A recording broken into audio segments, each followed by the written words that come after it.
First of all, it's important to realize that what you're seeing on television, it represents about 1% of what we film. And then you take that another step further and you realize we only film 4 months of the year, but the investigation goes 12 months long. So there's even more that happens outside of even filming. The high strangeness doesn't stop for the cameras. No. It can't.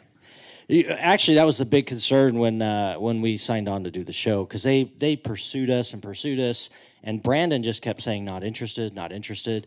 And when we finally agreed, that was a big worry. Like, the ranch doesn't tap dance on command. So what happens if the cameras go on and nothing happens? And luckily, we had a brilliant executive producer, Kevin Burns. He was the founder and owner of Prometheus Entertainment. One of the greatest storytellers I've ever met. I could sit at the table with that guy and listen to him talk for hours because he's just amazing. And I remember Kevin Burns, we were sitting around the table and brought that concern up. What happens if we turn the cameras on and nothing happens? He's all, if nothing happens, that's a story. We'll tell it. If something happens, that's a story. We'll tell it. Don't you worry. You leave that to me. You guys just go out and do the investigation, which was very comforting. So there's a lot of stories. Matter of fact, we toyed around what should we do for this presentation? Do we show video clips? But really what we feel like you guys are here for, you've seen the stuff on television. There's no need to rehash that. I imagine what everybody's here for is the curiosity of what happens behind the cameras or when the cameras aren't rolling. And so we're going to spend the next couple hours sharing that with you. And so everything that we share basically today is going to be behind the cameras. And, I'll just kick it off, since you asked me first, with one story, because we're gonna tell a lot of stories over the next couple hours. But people ask, I've now got a box, lots of little boxes in my brain, the scariest thing, the craziest thing, the most disturbing. I've got a million boxes because so many things have happened. It's hard to say the most this, right? But I think the one that's really affected the way that I look at the world today goes back to when we were filming season 3. And if you guys remember back then, we did this experiment with telescopes. And to date, that's still one of the craziest nights I've ever spent on Skinwalker Ranch. And the whole premise is look, we've been observing this space about 5,000 feet above the triangle where we're detecting signals, this 1.6 signal. But there's no broadcast tower up there in the air. We can't see anything that could be an explanation of why we're seeing these energies and these signals. And we've tried a number of ways to try to study it. Weather balloons, we sent the helicopter up. We've tried it with planes. We've even tried to track it with satellites. Track it with satellites. Yeah, that's right, with Omnitech. And every time something would happen and it would thwart our experiment. And so we decided, we're going about this the wrong way. Let's go low-tech instead of high-tech and see if by using something as simple as a telescope, we could get an answer as to whether there's something up there, I mean, it sounds crazy, but we're seeing broadcasted signals coming from a very specific area up about 5,000 feet above the triangle. And so we're thinking, a cloaked craft almost sounds more logical than the mundane explanations. And so the whole idea of the telescope thing the telescope experiment was, we're going to set a telescope up on the helipad. And what we're going to do is we're going to watch as these stars go across the sky at night. And if there is truly something in that part of the sky, we'll see the light bend around it. And the easiest way to explain this is if you take a glass of water and hold it up and have somebody walk behind it, what happens? Right? You see the light bend around the glass. And so we were thinking, if there's something up there, some atmospheric anomaly, some cloaked craft, something, as that star goes behind that spot we're interested in, we'll see with the telescopes the light bend around, and we'll know there's something there. And so we set the telescopes up. We have the group of astronomers come out. You guys can interrupt me and jump in anytime. You're doing a fine job. I'm mesmerized. I'm on the edge of my seat right now. Yeah, so these guys come out, and I have to say, there's a couple of them that were pretty skeptical. We got some eye rolls because, we bring these subject matter experts out to the ranch, and the first thing we do is we do the semicircle. So filming is like the most awkward thing ever because the camera guy's got to stand here and film the whole thing. And so when there's a bunch of us, we stand in this semicircle. Just like what we're doing right now. I have a really intimate conversation with Jimmy from over here. It's really great because there has to be a row of cameras staring at you the entire time. So you get a bunch of people out there, and it's like you're filling up half the field with people, and it's like, a quick pan, can you say that again? Because the camera guy has to turn 180 degrees to get whoever's talking. Because this is how normal people talk in conversations. It is literally the most unnatural thing to say. So, and they make it look normal on television most of the time. There's a couple times when they show us from above on the drone, and I'm like, oh, that looks horrible. But the first thing we do is we bring these people out, and these guys give them a safety briefing. And this is a dangerous place. If you feel anything, smell anything, let us know. Yep. Run to Kaleb. Yeah. I will pack you out. It's a real thing. You got to check your ego at the gate because a lot of what we deal with out there is electromagnetic, and electromagnetic can do some very interesting things to your body, to your physiology. Just think about that calf if you're familiar with the show. That's one of them. But it can make you, so we tell people that come out, if you smell the smell of sulfur, you see flashes in the corner of your eyes, you get a metallic taste in your mouth, vertigo, like ringing in your ears. All of the senses can be spoofed by this strong electromagnetic interference that goes through there, and it can be a sign. And we've learned as soon as people start experiencing that, if we can evacuate them off, we usually avoid worse things. So we give them a safety briefing, and as we're telling them what a dangerous place this is, I can see the astronomers over there, and I can see some of them like, come on, can we just get to setting up telescopes? One of the things I was thinking was, in the astronomer's case, think about this, is between the gentlemen that we had out there, they had over 60 years of experience doing this. So when you think about the level of knowledge that these guys have with dealing with their telescopes and the different technologies, they got a lot of experience. And to that point, along with the safety briefing, we always love...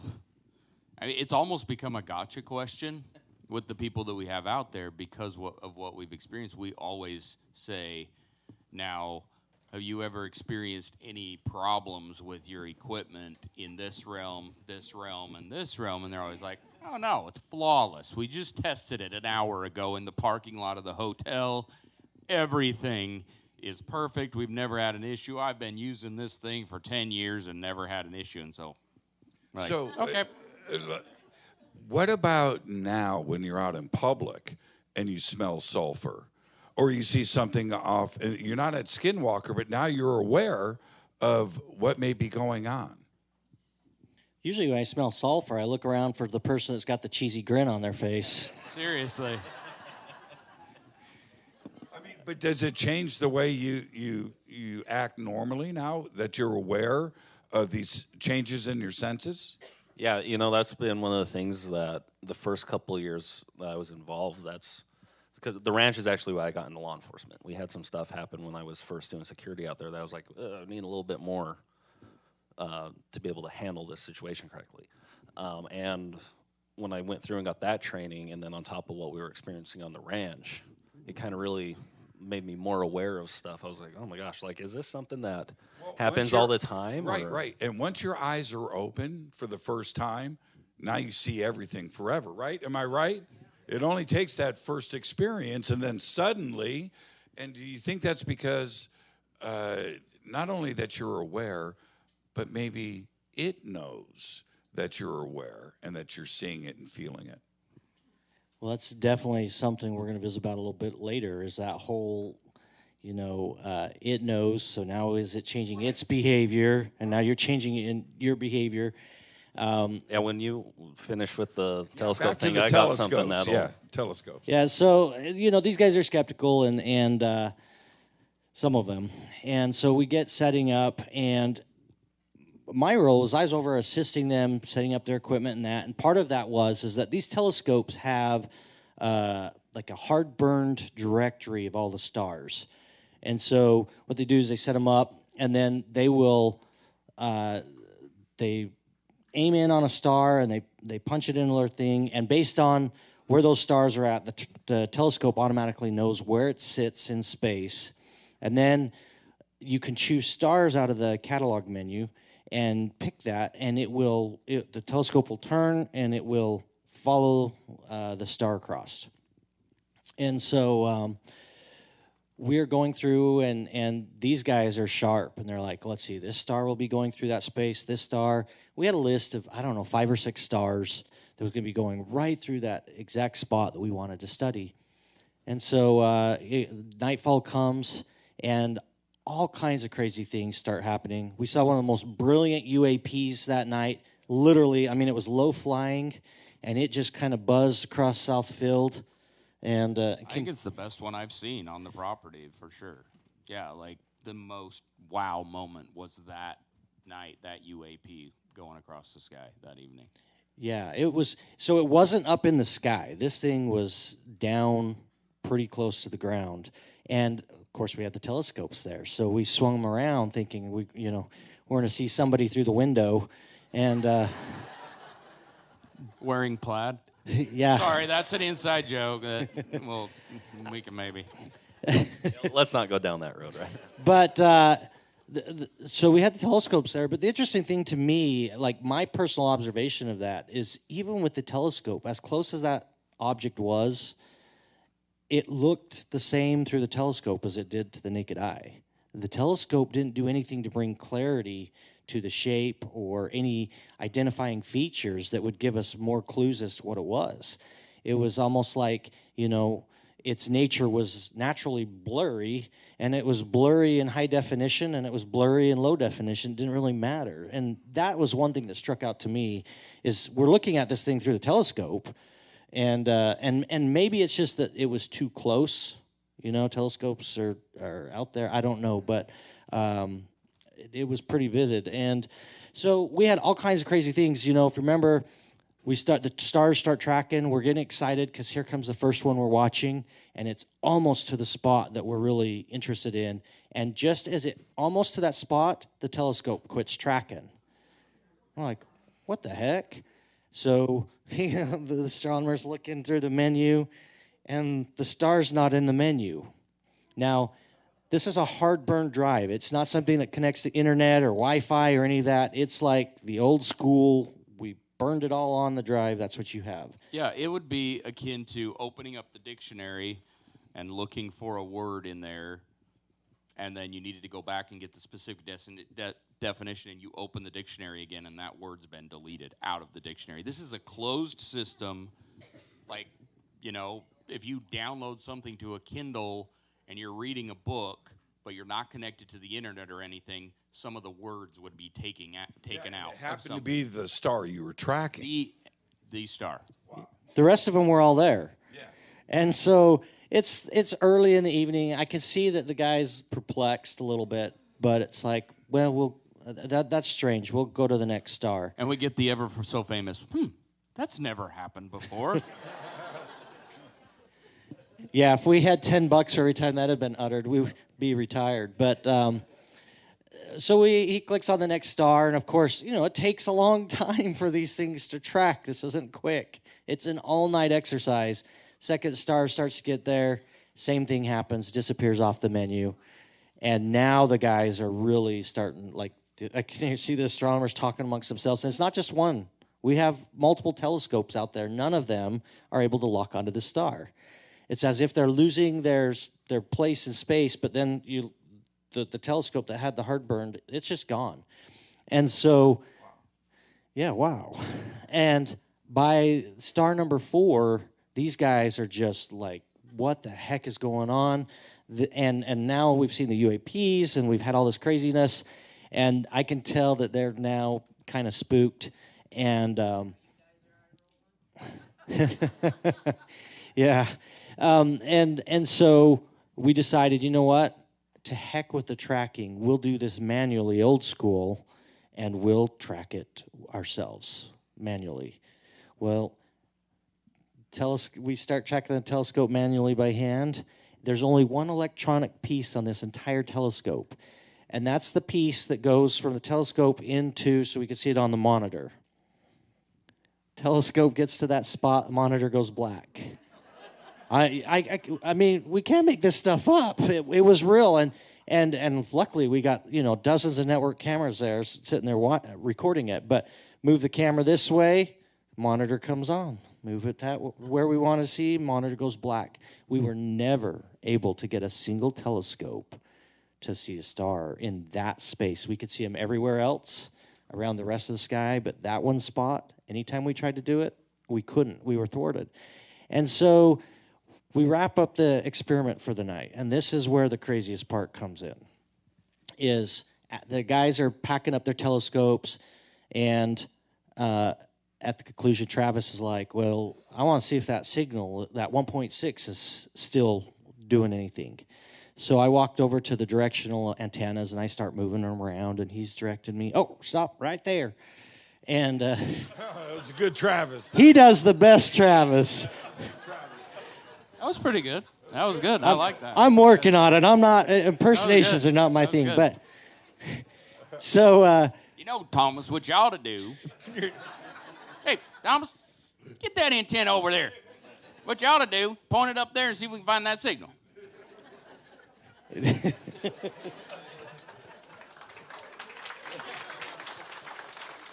So we find the 1.6. Now, rewind 1 week earlier, and we were doing an experiment with an airplane. We had a gal named Kendra come out, and her and Eric were in a little, I think it was a Cessna, and we had an exercise that we were going to be mapping out. We're trying to study this spot, right?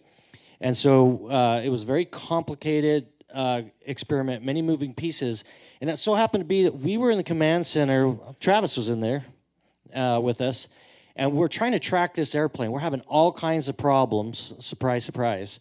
And during the course of that, there's that 1.6 signal. Now, 1.6 part of the spectrum, there's lots of things that broadcast in it. It's not that there's a signal there that's the strange thing. It's the behavior and the modulation of the signal, and also the timing. We'll see a peak there, but then we literally over the radios will be like, all right, guys, let's go ahead and start the experiment, and all of a sudden, a new peak whoosh, correlates directly. Now, as we're filming, we're creating a lot of radio frequency noise ourselves. Every single one of us has a mic pack on that's broadcasting over to the audio bag. All of the cameras are broadcasting to the audio bag, plus what we call Video Village, which is a whole bunch of monitors where the directors can see what every single camera is looking at. So we're creating a lot of radio frequency, and it becomes very hard when we see things to try and discern what are we causing ourselves and what is not us. To separate it out. Yeah, needless to say, Eric loves those camera bags. He If you guys could hear the language behind the cameras. Yeah, you wanted the behind the scenes. It'd be a lot of beep, beep, beep. Yeah, there'd be 2 words, the rest would be bleeped out. Because Eric does not take kindly to the whole filming thing, and it gets in the way of his science, and he's there to do science. He doesn't care 2 cents about the TV part, and so there's a lot of headbutting sometimes. But to go, the point is that we're seeing this 1.6 during this airplane experiment, and Travis clicks the little FM modulation box, which allows, if there's a radio signal in there that's not scrambled, we can listen to it. And and you saw this part on TV. We heard ourselves being broadcast over that 1.6.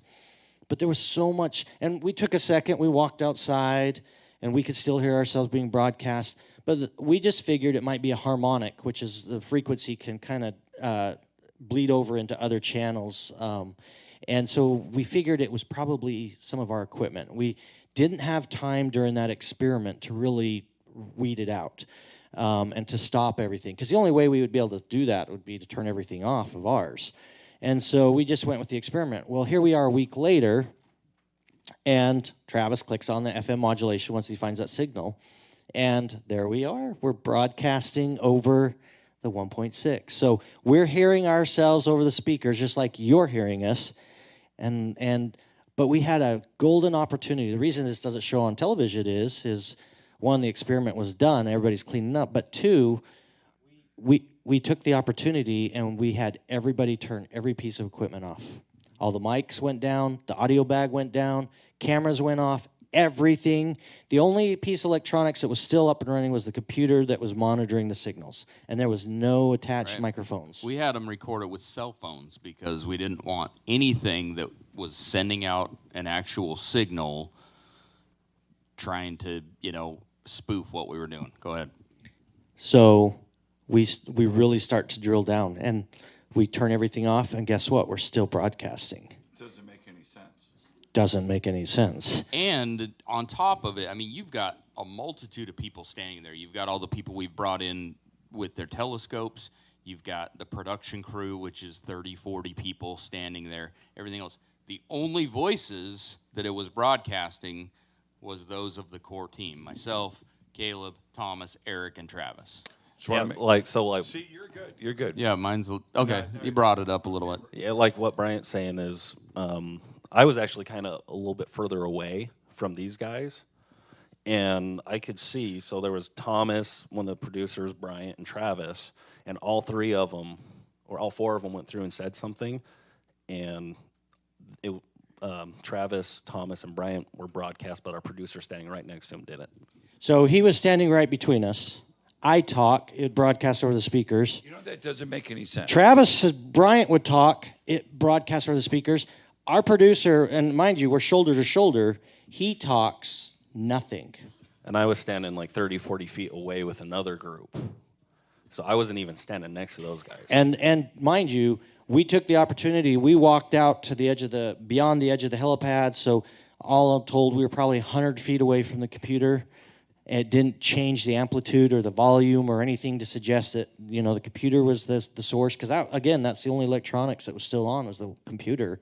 And so I left that night, and to this day, so disturbed by the fact that I was hearing myself being broadcast over this 1.6. Who knows who was tuned in and listening?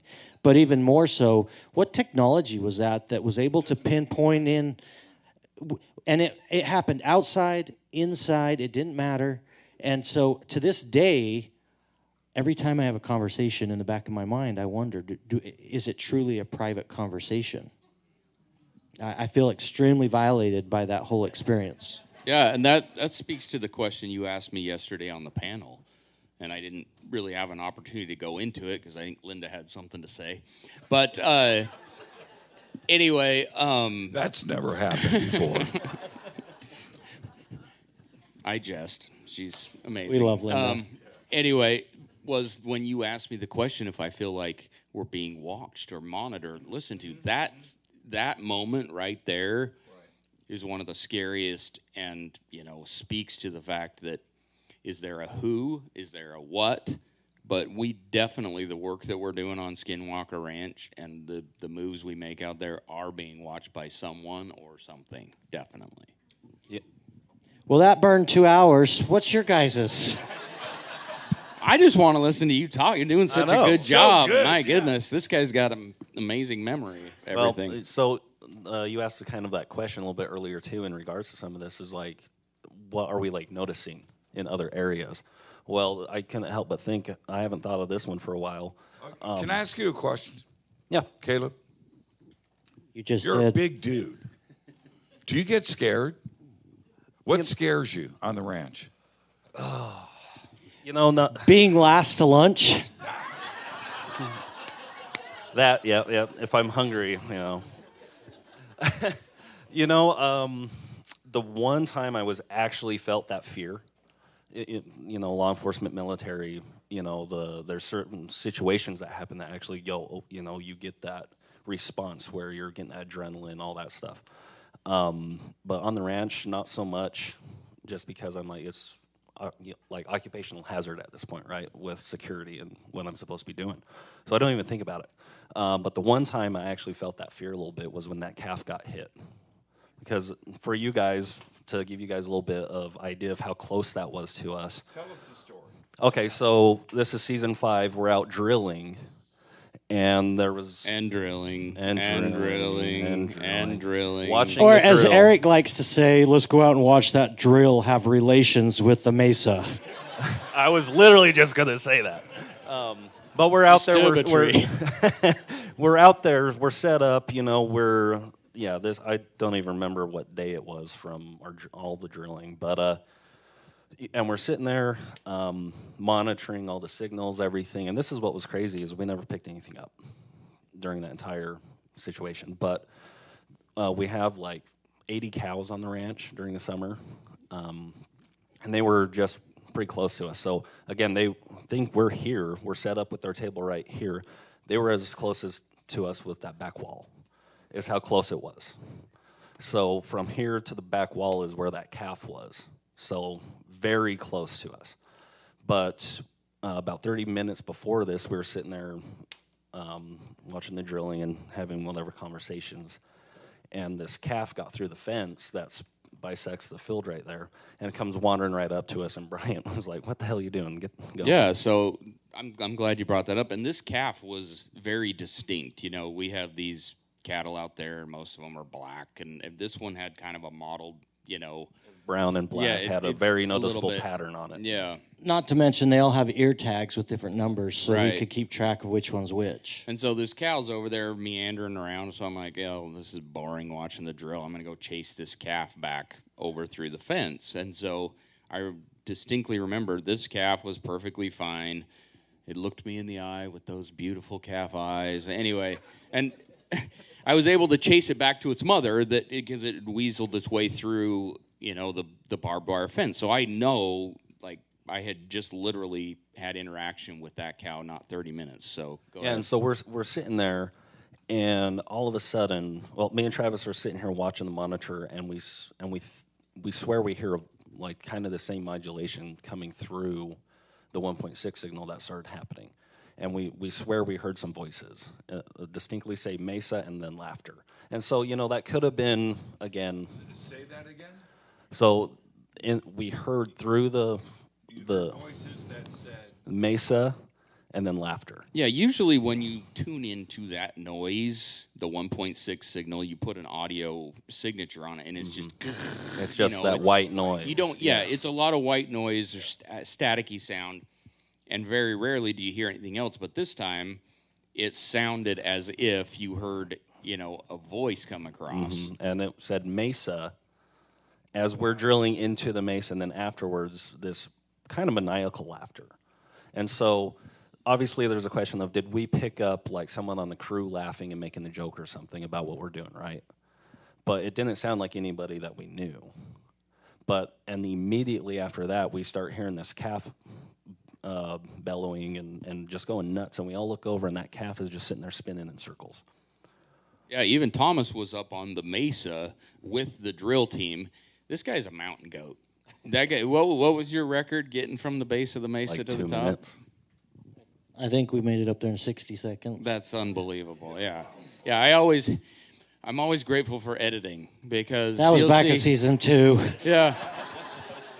Because you'll see, we're like, oh, let's climb the Mesa. I'm like, shit. Because Thomas makes it look like it's 2 skips and a jump, and we're up there. I'm like, I need 10 minutes by the time Bent we get over to the top, dying. because it's pretty steep. Anyway, but he was up there with the drillers, and about the same time, we noticed the calf. He called down from the radio. He was like, hey, are you guys seeing this calf down there? And that's See what's where, going like, on? I was sitting there at the edge of the tent that we're sitting underneath, and I'm just watching this calf spinning in circles, just bellowing. And I was like, what the hell is going on with that calf? And I look over, are you guys seeing this? And I start walking closer to it, not knowing what's going on, like, what the heck? And what's really crazy is this calf is sitting there spinning circles. Calves don't do this. And it was as if, like, the one back leg was planted on the ground, and it was just spinning on that back leg. I think, because I got my phone out and started recording this. But I think the total duration that we caught on film was just shy of 3 minutes. Yes. And the rest of the cows, this is where it gets really crazy, is it was as if there was like a circle that with a line that none of them would cross. Now, I don't know if many of you guys have a lot of experience with cows, but if you start messing with baby, mama's coming. Mama was sitting over there going crazy, but she would not get closer to that calf. Me, I get 30 feet from this thing, standing next to this fence going, what the heck is going on? We never said he was smart. He's big. But no, I'm just kidding. Marine stands for muscles are required, intelligence not essential. I like that. So I'm getting going, what the heck's going on with this thing? And, you know, it finally, whatever's hitting this, and we kind of discovered after some conversations and thinking about it, it was probably some kind of microwave energy. It finally breaks off and just takes off towards the tree line. And that's when Thomas and I go running after this thing like, hey, we got to get them all, get all the herd back over to Homestead 1, see if we can find out what's going on with this calf. And we call the rancher to get them coming, and it took us like 2 hours to push all those cows over to Homestead 1. Well, the issue is when we ran over to check the calf, see what's going on, it looked at me, and you want to talk about freaky, it looked at me, and its eyes were all milky white. And so almost like it had cataracts over them. It made my eyes water looking at it because it was so horrific. And you could tell, like, the other fluid that had come down the sides of its face. Yeah, like and we it, had you know, the veterinarian come out, the only one that will come all the way from Salt Lake, because none of the basin vets will set foot on the ranch. That's a different story, which is a great story. Man, we got a lot of them. Yeah, I remember in season 2 when you guys were doing the cattle mutilation stuff, and was that season 2 or season 1 when Linda came out? That was season one. That was season 1. You guys had all kinds of veterinarians come out and look and check. And it was about heart rates and temperatures and blood, you know, and running all of that. And is that a high strangeness for you that starts to set a pattern? And what about different animal mutilations? You showed me a picture earlier. Yeah, so we, everyone obviously hears cow. Or I think most people, when you hear cattle mutilation, you instantly start thinking of cows with no blood, all sorts of stuff. But we've gotten stories and reports, and I actually, I showed Jimmy a picture of a horse from a week before Christmas this last year that was reported to us. And it was about 15 miles from the ranch. Classics, the ears are missing, eyes are missing, but then there was a lot of other damage to a bunch of the tissue and stuff, but with extremely precise cuts. And I'm like, I don't know about you guys, but if you go out and try and mess with a horse, it's not going to go well. So what's able to do that to a horse? Well, and the same thing with the wild animals in the area. I've had hunters at some of the conventions we've been at come up and show pictures of elk and deer that they've come across in the Uinta Mountains that are right there.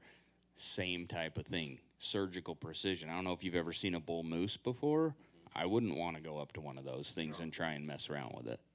Yeah, and then I also have a lot of individuals through law enforcement share things with me.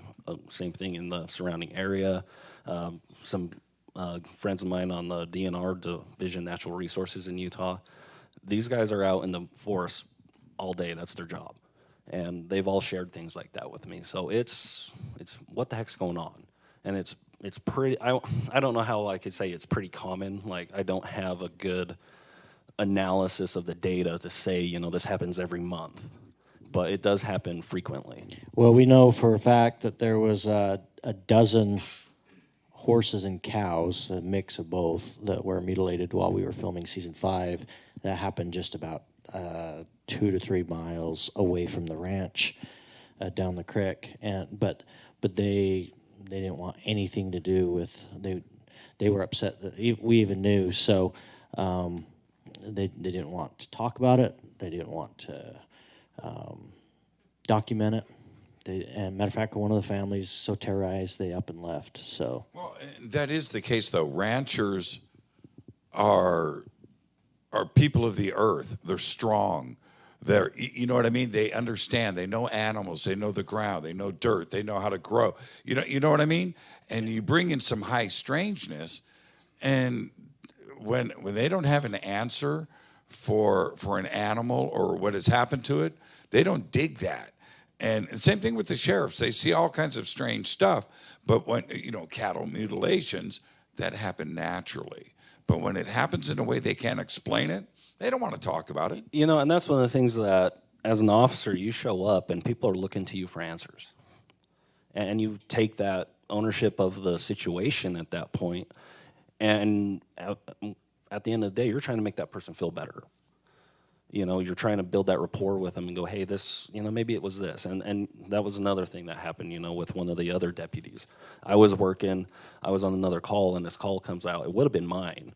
It was in my area, but this other deputy jumped on and was like, hey, I'll take care of it. And he ended up following a UAP miles away from this person's house and calls her back and goes, hey, it's gone, because she was in her home by herself. It's like 10 o'clock at night. And this light was following her as she was moving through the house outside. So she thought a drone was out there, like, watching her. Right. And she calls it in. The other deputy runs up there. He gets there. It's not there. And he's sitting there talking with her, and about 300 yards down the road, that it appears over one of the telephone lines. He takes off after it to see, if this is a drone, I'm going to find who's flying it. He follows it for 20 miles. It goes over the mountains. He's like, okay, it's gone. He calls her back and says, hey, I followed it. It's gone. She's like, no, it never left. It came back after you left. That was the same night that... Yep. So, and this is the other really crazy part, is he calls me. What happened to the calf? Hold on a minute. Oh. See, we have so much stuff we can talk about. So, Haley... We'll come back. We're going to do UFOs all afternoon. But so Dr. Haley Lundgren comes out. Her, Eric, we're all standing there. And the conversation with the calf, as we finally got it separated out, and we're talking, and the rancher's there. At one point, we're going, do we need to just put this down and put it out of its misery and actually get in there and see what's going on? Because the damage to the eyes, Haley was like, the only thing I can think of, because there was a bunch of blood, too, that started pooling around the edges, was something hit the brain and caused a bunch of internal bleeding on the brain. Yeah, she said it looked like there was swelling on the brain, and it was pushing pressure on the eyes. Right? Because over a period of 3 minutes. Yeah. 3 minutes. Well, and it wasn't a long onset, because literally 30 minutes prior, I had just shooed that cow back across into the field where we wanted it to be. Everything was fine. Yep. Wow. Yeah, and that's one of the things is when we're out there, we naturally just check the cows too. As we're going by, we'll check them out and go, okay, everything looks fine. They're not doing anything they're not supposed to, And yeah, it was instantaneous when you really think about it. Something hit that calf in broad daylight in front of all of us, and we have that. So, really quickly, what do you think caused this? Well, according to the scientists, and we're gonna tell the stories that are within our wheelhouse, because that's always the question.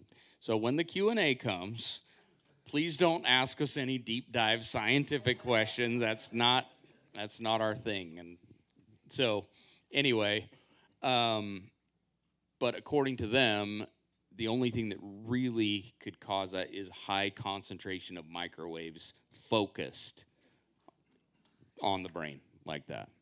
So what's out there generating what can do that? That's the question. Just that calf, not the rest of the herd. Right. Just that one calf, yes. Or was it because that calf happened to be in that spot at that time? Yeah, so, and Tom probably has a little bit more information. He has more communication with the rancher. But yeah, the calf lived, they ended up removing it from the property. And it's fine, or? Yeah, so I believe it, if I remember the report right, like it still has some eye issues, but it did regain a little bit of sight. But other than that, it's healthy and it's living a happy little life up. Yeah, it's good, because literally it was touch and go whether or not that calf was going to have to be destroyed just for its own, And that was the discussion was, do we put the calf out of its misery in that moment? But the data that might come from like a necropsy on that calf to see if something actually happened to the brain and actually start getting that information, how valuable. And that's where we kind of left it up to the rancher. Hey, do you want to go that route, or do you want to try and save the animal? Which, you know, the ranchers love their animals. That's $1,000 bill sitting right there. That You don't too. want to. Right. I don't know that I'd want to eat that calf at this point. Yeah, when it grows up and if becomes- you Well, ever they're hear gonna mark it Skinwalker as beef, pre-cooked. Yeah. It is a world champion swing dancer now, though, after having gone around. Like it got a whole new path because of its time on the ranch. But Kaleb says that he never gets scared, but I'm going to tell a funny story just to lighten things up just a little bit about early on in our days. Oh, yeah. And I've shared this on a couple of times before, but some of you might not have heard it. But so this was early on, before TV, before anything. You have to realize Brandon purchased the ranch back in 2016 without any plans or feelings that he was ever going to do anything that turned into, you know, a television series or anything like that. And in fact, for the longest time, he didn't want anybody to know that he was the owner of Skinwalker Ranch because of the stories and, you know, the mixed feelings about these types of topics and stories. He was afraid it was going to interfere with his business dealings. You know, he's a very successful commercial real estate broker in Utah, and he was afraid that people are going to think that he was a kook for buying this, quote, haunted, scary ranch. And so for the longest time, it was nobody knew that he was even the owner. In fact, some of the funny stories are people's speculation online who the new owner of Skinwalker Ranch was. Everyone from Tony Robbins to Elon Musk to people like that. And I'm like, hey, Brandon, you're Tony Robbins this week. But with that said, he didn't. So literally, it was just he had an opportunity through mutual contacts to purchase Skinwalker Ranch when Robert Bigelow was done with it. And so he brought in, you know, the people he knew and trusted and kind of the island of misfit toys to kind of oversee and do a few things on the ranch. So Kaleb and I were out there. We had hosted Jeremy Corbell, who was finishing up his documentary. So we were out there, and it was late, and, you know, we didn't know a lot about the place other than, you know, the stories we'd heard and things like that. And so one night, before you guys, how you see the command center now on TV, the completely gutted and redone by this amazing contractor here, it was just a beat down old double wide with blue carpet, and, you know, I mean, it was ghetto chic. Let me put it that way. It was pretty rough. I mean, There's a lot of lipstick on that for a pic billionaire. Mr. Bigelow did not put a lot of money into that trailer. We'll just put it that way.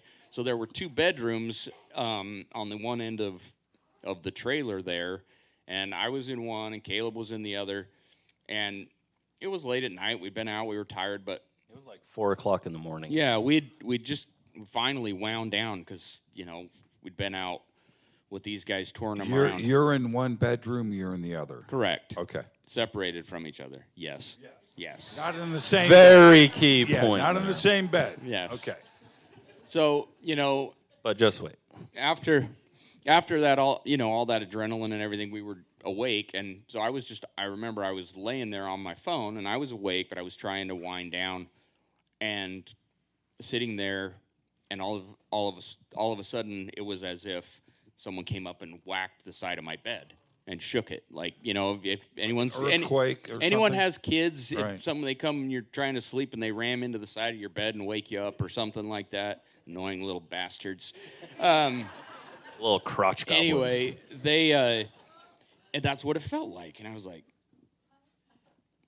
what was that? So I got up and walked in because, you know, he's not a little fella. And I said, Kaleb, in this trailer is not the greatest. I'm like, were you up moving around, walking around? And I told him what happened. And he kind of he's laying there on his phone like this, looks up at me. He's like, no, you're crazy. So I'm like, okay, cool. And I remember the washer and dryer were in that hallway right there Yeah. too. And you know, if you're in one of these really well engineered buildings, one of those the washer and dryer machine going, you're sitting there filling it. And I was like, those are going, is that what you felt? And he's like, no. No, it was like a jolt. So I didn't think anything of it, ish. And so I went and laid back down, and about 5 minutes later, I hear thump, thump, thump, thump. And Kaleb comes in, and his eyes are about this big around. He's like, dude, the same thing just happened to me. So being the tough, brave security folks we were, we dragged the mattresses out of into the living room there and slept right next to each other, pistols next to us with all the lights on. So if he says he was not scared on Skinwalker Ranch, bullshit. Yeah, that was pretty creepy. So, same thing. I was sitting there after he left, just sitting there, and it was like, thump, thump, thump. What the crap? What the fuck was that? I have to say it. Everybody's thinking it. Did you wake up spooning? I was the big spoon. I needed to be held that night, yeah. Yeah, they had a planes, trains, and automobiles moment. Those aren't pillows. Oh, good memories. All right, back to the UAPs. So you were saying. Oh, yeah, so after that, the deputy calls me, tells me what happens. And I was like, what the hell? And you know, at this point, it was between season 2 and season 3. And so I'd gotten into the habit of any time I hear anything like this, I call Eric, Tom, I let everybody know what's kind of going on. And I was like, oh, that's freaking cool. And it was like 10:30, 11 o'clock at night at that point. And that's where I was like, oh, man, I know Thomas is awake because he doesn't go to bed till like 3. And so I call him, and I'm like, hey, dude, this is what just happened. And if you want to share the rest of it. So my wife and I had actually been out in Salt Lake for the day, and we were driving home when my oldest son called me, and he was a little bit in a heightened state of panic. I mean, still calm, but he's like, Dad, there's large drones out in the front yard. And I'm like, what do you mean? He's all, yeah, they're big. They're like 8 feet in diameter. I'm like, okay. And I said, what are they doing? He's all, they're just out there hovering. He said they're about 10 feet off the ground. They're just hovering out in the front yard. And I said, well, are they making noise? He's all, yeah, we can hear them. He said, we opened the front door, and they're out there hovering in the front yard. And I was like, well, can you get pictures of them? He's all, well, we tried with our phone, but it's black outside, and it's the phone just isn't capturing it very good. And I said, well, call Kaleb, so Caleb's my brother-in-law, married my younger sister, and happened to live just down the road, about a block away from me. And so knowing that, he's so close, I said, well, if you feel threatened, call Kaleb right away. And so I said, lock the doors and call him. And he's okay, we're going to just kind of watch him. My oldest son hung up the phone, and I just assumed that he had called Kaleb. Truth to be told, like say, they got on the four-wheeler and went to my parents' place and stayed the night there and did not call Kaleb. So Kaleb calls me, and he's like, you're never going to believe it. There's these one of our officers just chased a drone for 22 miles. I'm like, well, did you go check out the ones at my house? I was like, I'm on my way. And he's all, what are you talking about? And I said, didn't Colby call you and tell you about the drones? And he's like, no, I haven't heard from Colby. Yeah, so after I get off the phone with Tom, because he was like, yeah, we're flying back. And I was like, all right. And so I was pretty close because of the call I had just finished at that point. I was like, well, I'm just going to go hang out down there, And it was actually one of the places I'd hang out because it's a really nice four-way and people don't understand you stop. Did the deputy, sorry to interrupt, did the deputy also say these were humongous, 8 feet? I don't remember. I'd have to ask him. But I mean, you don't buy a drone like that at Costco. No. Well, and the other thing is too is I would be led to believe it was bigger just because having had so much experience around the drones on the ranch. I mean, once they get up in the air a little ways and too far out, you can't. The small ones are just hard to see. And you can't hear them either. After right? about 300 feet or 300 yards in that range, so between 100 yards and 300 yards, you lose sight of them pretty easy. But yeah, that one, I remember him saying it was pretty sizable. Yeah, he said he couldn't get like a really good idea of how big. He just couldn't get close enough. So this would have been, you said between season 2 and 3. I can never keep track. They all run together. But so I mean, we're talking about 3 or 4 years ago that happened. So. Yeah, and that was, the other thing that I was going to share was a little bit before that, because it kind of comes to your question of what do you notice, or do you feel like we're being watched and stuff. So when we filmed season 2, I was still full-time with the sheriff's office at that point, and so my schedule for that 14 or 12 to 14 weeks for season 2, I was filming Monday through Friday, with the ranch, and then I would go cover 3 night shifts, Friday, Saturday, Sunday night. And so, like Fridays, we'd get done filming, I'd run home, throw my uniform on, go cover my shift. Wake, and then finally go to bed on Saturday. And then wake up, hit my shift on Sunday, and then work all night, and then run back to the house, throw the ranch uniform on, and go film all day Monday. No days off. Yeah, it was a long time, but had a fun chase during that time. But after we got done filming that season, I was like, I'm done with the ranch for like a month. I'm not coming back to this freaking place. I'm not coming back. I think for a we while. all feel that way after Yeah. filming ends. But I was lucky. My schedule landed to where I had like 5 days off right after we got done filming, so I was able to kind of rest up. And then I went and hit my shift, or my swing, and I was in my patrol vehicle, and I'm like 30 miles away from the ranch, and I had 2 cell phones, my personal and my work phone. And I went down into the mountains in this little area that you have no cell service. Our internet pucks don't work. Like, nothing works. It is a dead zone. And I'm sitting there in my patrol vehicle, and my phone starts, my work phone started doing weird, like it was being hacked kind of thing. And I disconnected everything, all the phones from my patrol vehicle, because it was an F-150, so it had like the mapping and everything. And I'd never connected my personal phone to the F-150, just because I was like, I don't want, anything on there. And I'm sitting there in this canyon, essentially, and the work phone starts freaking out, and it's never been on the ranch. And the mapping in the truck starts setting the route to Skinwalker Ranch. And then it would flip and say home to where my home address was. So it would sit there and flip between home and Skinwalker Ranch. And I'm sitting there going, is the ranch telling me to come home? Like it misses me or something? It was me. Right? I missed you. Yeah, I wanted you to come home. Kind of like Richard Dreyfuss in Close Encounters. Remember the pickup scene and everything starts freaking out? When we talk about UAPs, we naturally go to ET.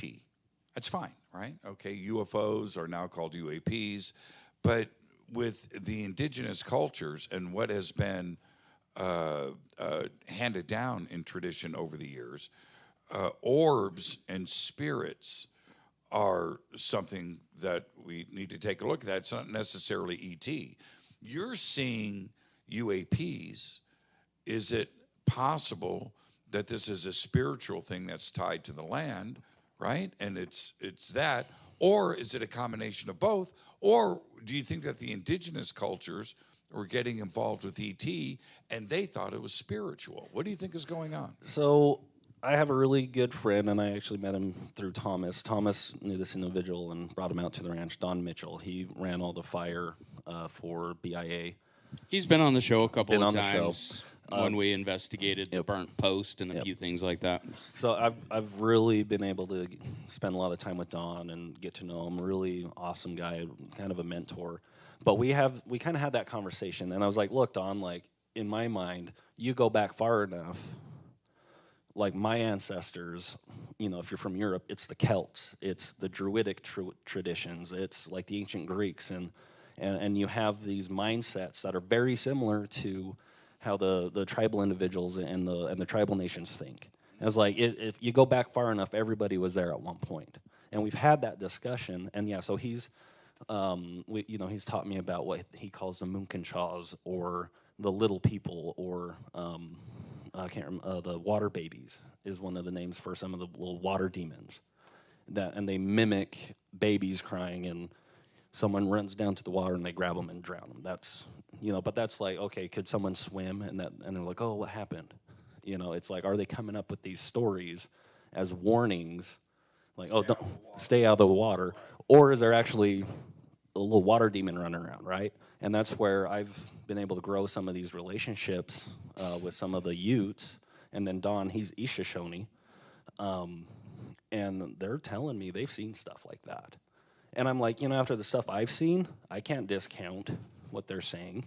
Well, and I think to your point, Jimmy, I think that you're right in the fact that, and it really ties into the discussion yesterday about just how ancient this sort of stuff has been going on. When you talk about the age of some of these locations, Pumapunku, things like that, I mean, thousands of years old. Back then, they didn't have the catchwords of UFO or aliens or things like that, but they were trying to make sense of it in the way that they understood. So to them, it was a spirit or whatever made sense within their culture. And we see the same thing with the whole portal phenomenon. They talk about, we call it a portal or an interdimensional portal now. The Native Americans come out, talk about a rainbow bridge where they would go into a cave and take the rainbow to another place, collect fish or seashells, and then come back, type of a thing. So, which sounds awfully a lot like Bifrost from the Nordic tradition. Right. Yeah, so. for sure. Right. Yeah. Right. So I think to your point, I think that they were having interactions with what we now term as UFOs, or if you want to use the term ETs and things like that. But It could be us that are wrong. right. But Right? within, or it could be spirits, if you will, and we've tried to sensationalize it so much and say that it's little gray men or whatever you want to do. And one of the things that I always say is, why discount the ancients? Exactly. Why do we think we're so much more intelligent than them? Like, that's something that's always bothered me. I know Thomas is trying to get a word in here. Sorry about that. He's used to it. He sits by Travis all the time. So it's fine. Yeah. It's fine. Is this, you guys have, and I've seen this in every season, where you bring out the local culture, the indigenous, tribal representatives, and there's words that they just don't want to say on that property. Oh, yeah. So Don, when we found that burnt post, he's like, I'm not going to tell you what made that. And that was all off camera because he's like, you don't bring energy to it. You don't. And I'm like, well, what do you think it could be, Don? And he's like, what's the name of this place? I'm like, I get what you're dropping. I'm picking it up. And it's actually kind of interesting because I had this very conversation with one of the kids at the gym. He's this week. He's a tribal member, Ute. And he's like, yeah, I don't believe any of that, but I still don't. But I don't look at the ranch. I was told, like, you always, like, they don't even look at it. They won't look recognize the that it's opposite way even there. as they drive down the highway that's adjacent to the road that turns off to the ranch. They'll physically turn and look the other direction and not acknowledge Skinwalker Ranch because it's a huge part of their culture. And you talk to many of them, they're like, oh yeah, 100% believe in it. It's gone on for Seen hundreds, if not thousands of years. It didn't start with the TV show. Right. Thomas, UAP, spirits, UAP, circle can be a rectangle? Is it the same thing? Or is it two different things happening at the same time? Well, I don't know.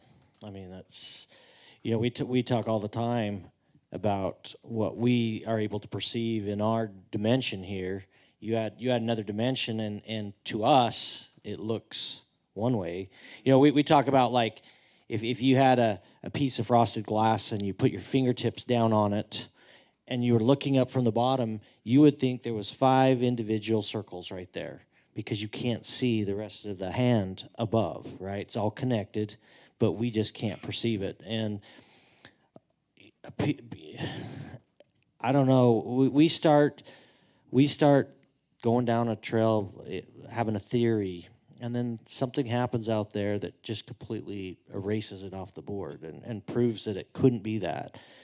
And so I think that what we have is a myriad of things going on, whether they're all connected, which I think they are. Personally, I think somehow there's got to be connection to all of it. But yeah, I don't know. And I just get to the point myself. I'm not very good at going into that speculative area because I'll tell you what I've seen, and I'll give you my interpretation of what that particular thing was. But as far as trying to like figure out the bigger overall picture, every time I try doing that, I end up looking like a fool because something happens and it. Are you okay with? What do you think, E.T.? Do you think that's a possibility? So I know for a fact we have witnessed phenomena out there that is beyond our understanding of physics as we understand it. Our understanding of physics is obviously very, very incomplete. And so it's hard for me to believe that any near peers, any other government or secret deep state program could be that far advanced to be able to do some of the things that we're seeing. So that leaves you, it's more unbelievable for me to think that that's a man-made technology there than it is to say it's not. And then that leaves you, what are the other options? If it's not man-made or us. There's only 2. Right? Right? So yeah, that's and then there's many cases where you sound like a bigger fool trying to explain it away as a prosaic, mundane explanation than you do just by admitting we don't have that, and there's got to be an intelligence far superior to what we are. And matter of fact, you guys want to talk about Dronageddon? Yeah. So the Bigelow team, when they left, their conclusion was, and I always get this word salad completely scrambled up, it was a sentient, precognizant, non-human intelligence. Well, it's interesting, that conscious life, because that's the one thing that we all are in agreement is that there is some sort of a consciousness to what is going on out there. There's too many times that it's as if it's either trying to thwart our efforts or it knows ahead of time what we're about. Let's stay right there. Okay. It must be great to have a not quite unlimited budget to blow shit up. Right? If only. So you guys, to be able to have that, your imagination and how you want to do experiments, it's open, right? Suggest something. Brandon's pretty cool about it, right? I know. Let's launch rockets. Let's launch rockets. Get a rocket ready. And the first ones, right? The little ones from Boy Scouts, right? That didn't last long, did it? No, it did not. You would think in watching the show, what could come from this? That was some of the most exciting, crazy stuff I've ever seen. And there were reasons to do that. Can we share some rocket stories? So we'll share some rocket stories, and then we want to talk about the drone. Well, Dronageddon. let's do drone again because there's rockets in that. Okay, so we'll do drone it ties again, in. and we'll finish up with rocket stories, and then we'll take questions. Everything we do, we have rockets involved with it. We see a lot of GPS anomalies out on the ranch, and it's one of our canaries. yeah. So we decided that we'd bring a drone company called Sky Elements out, and they specialize in doing large drone shows. So we're talking about hundreds of drones, and they normally put on some pretty spectacular shows, but we asked them to do just boring things like cubes and circles, things that we could easily identify if there was something out of place.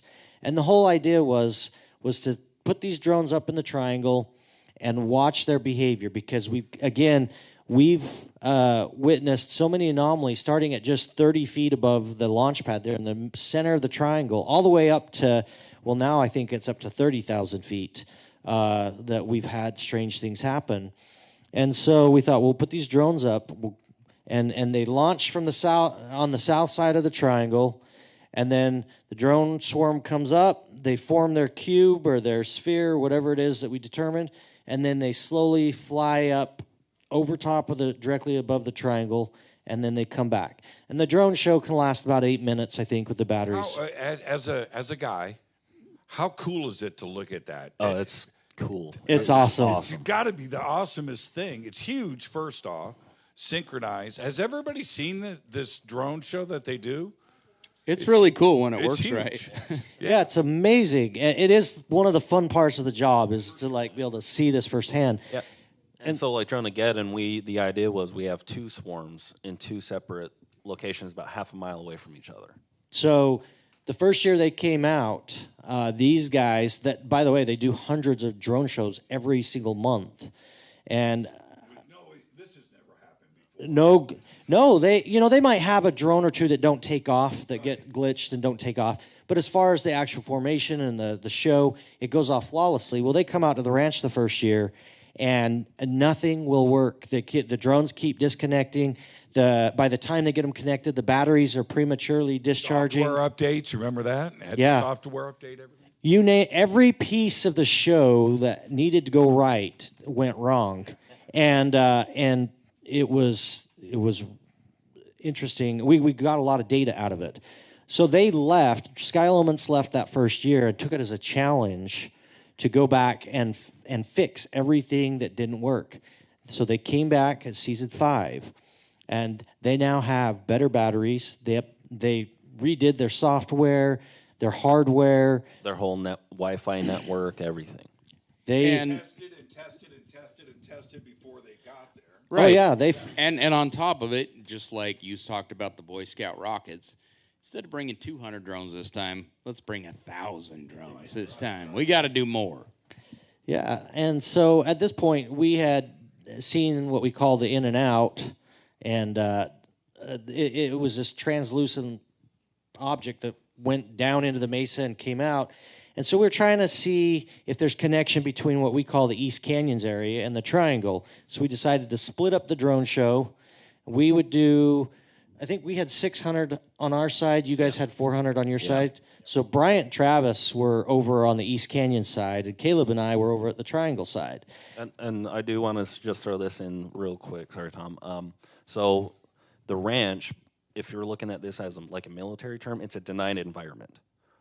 So what that means is in the military, when you're going in to do operations, you're jamming everything in that area so they don't know you're there, right?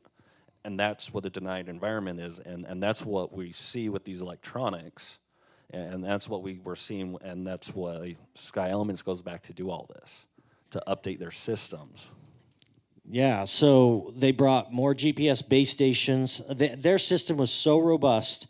And the thing about 1,000 drones is it takes almost all day for them to get everything set up and ready to go. So the plan was they got there, started setting up about 9 a.m., and then we were going to kick the drone show off about dusk when it started getting dark.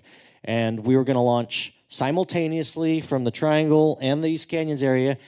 The drones were going to go up, form a cylinder, and then that cylinder was going to go right up over the center of the triangle. We were going to shoot a rocket up through the middle of it. Why wouldn't you? Yes. A rocket. Rockets. Because that's going to look really cool. When in doubt, rockets. But Travis will tell you the idea with the rocket is again, we captured what we are calling the blob. And it was this, it showed up in high-speed cameras, and our rocket literally hit it and exploded when it hit. Oh, and with that experiment, it wasn't just a high-speed camera. Eric actually caught it in a secondary camera at almost 90 degrees. So 2 cameras caught this from 2 different angles. So it wasn't just a... The blob was real. Yes. The blob is real. You know what was funny about the blob, and then we're going to move on? Travis immediately went to black holes. right? And physics and what this could possibly represent and what was going on under the ground and a vortex and a wormhole to another. But all these things are possible when it comes to Skinwalker. It seems to be. And so the idea was we'll shoot a rocket up with these drones in the cylinder, and if there's something up there and it's got to move out of the way, maybe we'll see that reflected in the drones, right? We'll see them shuffle or move or something. It would be a visual cue that something's going on as that rocket's going up. And that a kinetic form of energy can trigger it. A wormhole, Yeah. in the words of Travis. Yeah. So that was what was supposed to happen. What instead happened is the drones came up off the ground. They come up, they hit about 30 feet, and then they stop for a second, and then they start assimilating themselves into whatever shape they're going to be. Well, our drones get up 30 feet, and all of a sudden they start dropping. Now, I'll never forget that call on the radio. It's great.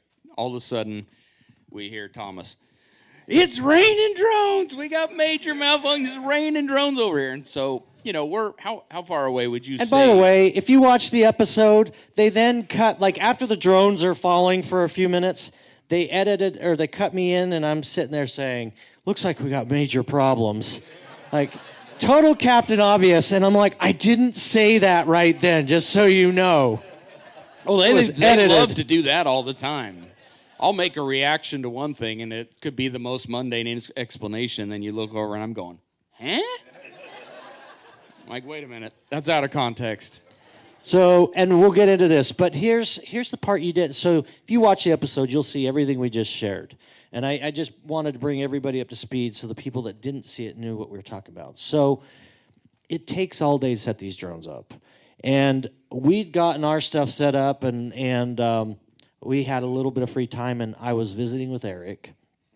And the conversation went something like, we've seen we've seen the ranch mess with our electronics. Our phones get hacked. We've seen batteries discharge prematurely. We've seen the Wi-Fi and all that. Like, we've seen this, but we've been here now. I mean, it's season 5 of the show, but I've been there since 2016. So we're going on 8 years at the ranch. And Eric and I said, if this is all the ranch is going to show us, I'm just not that impressed anymore. It's kind of getting to be an old bag of tricks. He was a little bit more animated than this, though. And You're asking for it. well, so the conversation Eric and I were having is we're like, look, I'm not impressed. If that's all you could do, it was cool the first 100 times, but like, that's just not that impressive anymore. If you want to impress us, drop the drones out of the sky. And Eric and I started visiting. We're like, yeah, total chaos. All the drones are falling down. We want to see fire and flames and like total mayhem. And what? Well, you're not. Like I said, it's way more animated Well, because this attitude continued. Because they were feeding off each other. Put this into context, too. What Thomas hasn't shared is, on the TV show, it makes it look like, hey, there's some guys in a van that came out and they put their drones out and this all happened. You guys didn't see that we wasted an entire day the day before trying to do this experiment because they got them all out there. It's about the size of a football field once they've got these 1,000 drones laid out, charging, connecting to the network and everything like that. And we spent the entire night making goofy movie quotes because they couldn't ever get them all to sync and connect. It looked like Christmas lights blinking on a Christmas tree when they're all supposed to be.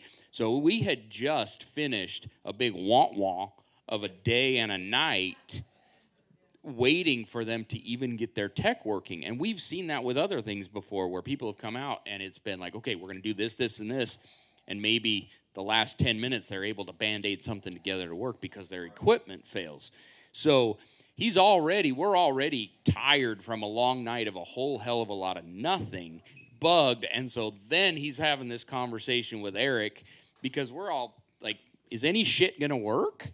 You know what I mean? And that's what spawned his conversation with Eric. He's like, oh, yeah, well, this is what I want to see. And it got extremely irreverent. Well, so like I say, we had some free time, and so Eric and I we were playing off of each other and provoking each other, and finally it's like, you know what, Ranch, if you want to impress me, drop the drones out of the sky. And then it continues, and we finally get out to the triangle, and this is one of my favorite memories of Thomas now on the ranch. And my kids are in the room. Remember? I know. Earmuffs. They're old enough. They're earmuffs. And he's out there, F you, Ranch, F you, at this point. Just going, like, you out there yelling in the triangle, and Preston's over there. Whoa, whoa, whoa, whoa. Dad would never do that. It was in jokes. I mean, who would really think that would? I mean, it's just a piece of property, right? So the drones get up in the air, and they start falling by the hundreds. Our drones over in the triangle never made a formation. Now, there's some interesting things that happen here. Is that the drones, we had them laid. We had our tent, the control tent, where the command center for the whole operation was to the south, and then 50 feet to the north was the field that all 600 drones were laid out. And the drones were supposed to go straight up and then go north towards the triangle. They went up, and then they started coming back towards us. Now, when they do these drone shows, they create 3 geofences. And these geofences are invisible GPS boundaries. If the drone goes outside of that area, it triggers a certain response. So if it hits the first boundary, it gets the command to go back and go home and land. If it hits the second geo boundary, it gets command to just drop to land exactly where it's at. And if it hits the third one, it gives it the command to kill power, and it just drops. And that's to protect people from getting hurt. So the geo boundary, the geo fence, all 3 of them was between us and the drones. There's no way that drone swarm should have been able to come over top of us, but that's what happened. As they went up 30 feet, they immediately start dropping, but there's 600 drones, and so those that are still up in the air start to slowly migrate to the south to where they're over top of our tent. They're coming down around us, and we have one drone, and this is interesting in the fact that Eric had a GPS, he had a really nice GPS sensor that he attached to one drone out of 600. And we just picked it out at random. We just went over and picked a drone, and we put his GPS sensor on it. And the drones are falling, and so we dive under the tent, and I dove down, and I looked up, and our camera guy is not even flinching. He's just sitting here monitoring. And I look up just as this drone comes slowly descending. It's not falling. It's just slowly descending below the level of the tent. And then it starts to come in under the tent towards, and here's the camera guy, not even flinching. And I realized, and I yelled at him, I'm like, Chris! And these guys are true professionals. So I jumped up. I had to take my coat off and literally swat it out of the air and get it on the ground. Wouldn't you know that? That's like an episode of Black Mirror. Wouldn't you know that That's one crazy. drone? Yeah. That one drone was the drone with the GPS sensor. Wow. And you got to think about these drones. You know how dangerous that is? Yeah. Raining drones. Oh, well, and that's the thing, like what Thomas is saying. That drone, the blades, were at Chris's neck level. So if it had come in, it would have sliced him up. That's scary. Yeah, you're talking about a 4-pound square brick with 4 spinning blades on it, basically. Yeah, it's like Chinese star flying at you at high speed, right? Yeah, and these drones weigh 3.5, 4 pounds.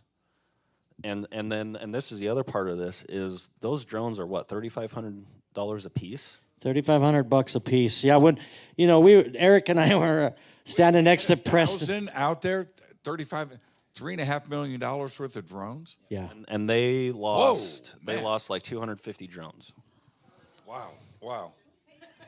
all in all, that night they lost. The company lost about $1 million. They're insured. Yeah, it was theirs. That's the thing about it is we're fortunate in that, and not to deviate too much off topic because there's so much more to that drone story.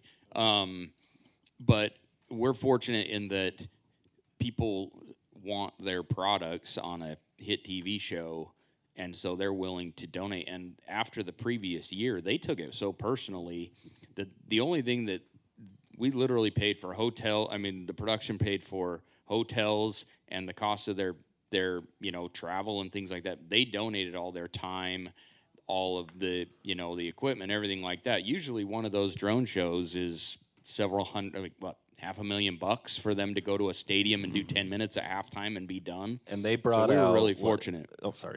They brought out like 30 people. 30 of their employees have come out and set all this up.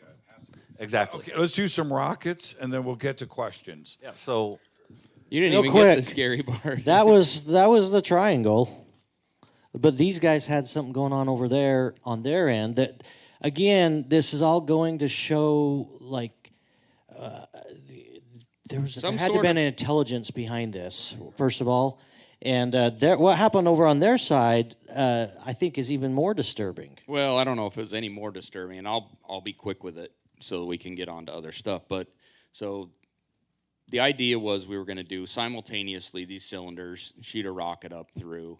So Travis and I were over in the Eastfield area that we call the in spot, where we saw this UAP go into the Mesa and then fly out near the triangle. Was that the one from the helicopter? Yeah, the skid of the helicopter. Let's segue real quick back into that. That's one of the most incredible pieces of video I have ever seen. Same. Is everybody familiar with the UAP, UFO flying through the Mesa? Show of hands, who has seen it? Is that the craziest thing you've ever seen? I really had a hard time. We've all talked about it, but I really had a hard time trying to figure that out, wrap my head around it, and I've seen a lot of stuff. Really quick, what do you ultimately think that was? And is that like the most spectacular thing that's been caught on video? I don't know what it is, Jimmy. Honestly, from all intents and purposes, from what you see, what we captured from that helicopter-mounted camera was, you see an object over in the east part of the property that is out of place, and it descends rapidly down. It goes out of sight, which, basically behind the Mesa, and then a couple seconds later emerges straight out as if it passed through, several hundred. Almost like a transmedium. Yeah. It's hard to explain, isn't it? Yeah, it really is. Practical guy. What do you think? Based on the conversations and then what that video evidence shows, it's hard not to jump to that conclusion of, are we watching the craft go through the Mesa like that? Yeah. Is that the same angle, the approach angle, as it comes out the other side? And I was in the helicopter at that point with Eric, and the whole point, because we were shooting two rockets off, that was the day we were shooting two rockets, one horizontal, one vertical. You had Brandon's pilot, that's right? Cameron, yep. Yeah. And my whole job, was one of those things, was to communicate with Cameron as he's flying. I was watching the rocket launches to make sure and confirm with the ground crew that the rockets were on the ground, or so they're not floating through the air and we fly through it and run into it with the helicopter. So before we ever went on those approaches to get any kind of measurements with Eric, we were communicating with the ground crew, going, "Hey, all the rockets are on the ground. Okay, yeah, you guys are clear to come through." And so I'm looking off in the other direction, and that's one of those disconcerting things, is knowing you're in the helicopter flying through the air and there's other stuff flying around that you can't see. Right. So on our side of things, we were able to, they were supposed to be perfectly in sync and go up and do the same thing and, in simultaneous, perfection, which they do that with drone shows. So Travis and I were over in the Eastfield Canyon area, or as we affectionately call the in point, where, the in and out UAP. And so we had 400 of them over there, and we start the thing, and they weren't perfectly in sync. I think yours started up about 7 seconds. Keep that in mind. 7 seconds. prior to ours taking off, and they're all supposed to be synced up. Theirs takes off, and so ours are barely starting to fire up and get up off the ground when we hear, we got major malfunction. It's raining drones. It's raining drones. It was fantastic. So we're like, turn and watch, and then we see ours come up, and we see a few malfunctions where drones are dropping out of the sky, but nothing like what they experienced in the triangle. And so ours were able to actually form somewhat of a cylinder and get up to, the top drones in this cylinder that we were going to shoot a rocket through got to about 300 feet in the air.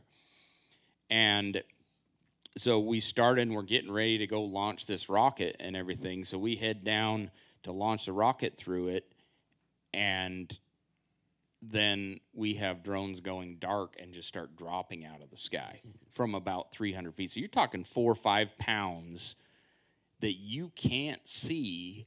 So and so we're over there. I'm like in the middle of this thing getting ready to launch a rocket, and we start having drones dropping. You can feel them hitting the ground. Oh, yeah. You can't see them, but all you hear is like the whistling and boom, hitting the ground. So, we had prior to that decided, look, if there's any kind of a malfunction, let's run to the west, because if the electronics and the geofences that he was speaking of work correctly, they're supposed to go back to where they came from, and this is not where they're. So we start having drones dropping out of the sky, and we've got a camera guy following us around, and we're like, we got to get the hell out of here. So we take off running to the west, and these drones, as opposed to going back home where they're supposed to when they have malfunctions, followed us over the top of us, and were raining drones. I mean, there was a couple times where literally it hit close enough that the camera guy spun, and it was a foot next to us. So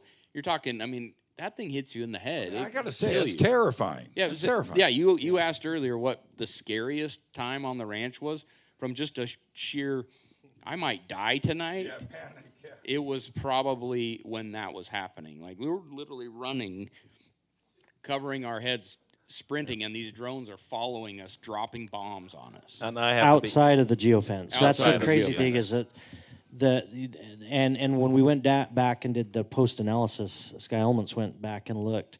Those drones were literally, they thought they were half a mile away.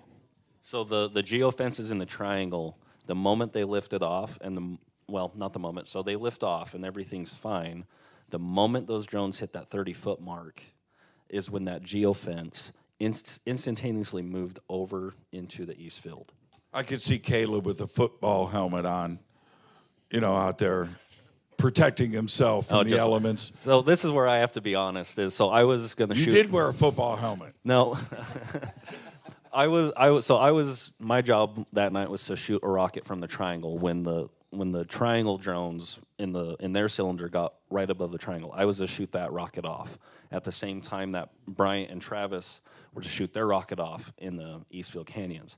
So the first time we tried to sync this and shoot those rockets off while all this crap's going on, mine never fired. It just continued to misfire. And neither did mine. So we're not talking some sort of electronics. I mean, if you know a rocket igniter, it's literally it's gunpowder on the end of a wire that you connect to another wire, and you flip a switch and it adds current to it and lights the gunpowder. I mean, we're not talking a really sophisticated GPS signal, Bluetooth connection, anything like that. I mean, it is as mechanical as it gets. It's literally so like the very fact that we still tried to get the rockets up amongst all this chaos, and we had simultaneous failures on both ends with something as mundane as basically touching two wires together to get a spark. In both instances, both of the igniters failed and burned out without igniting the rocket motors. I mean, what are the odds of that? When Travis first suggested the rockets, season 2, I think, season 3, No, season 1, actually. Season 1. Season 1, Yeah. Okay. That was the little Boy Scout rocket kits Yeah, you can buy at the right. hobby store. It seemed a little out there, right? But I would say, and I would love to hear your answers, probably some of your best data has come from those rocket launches, wouldn't you think? Oh, absolutely, like the night of the blob. Yeah.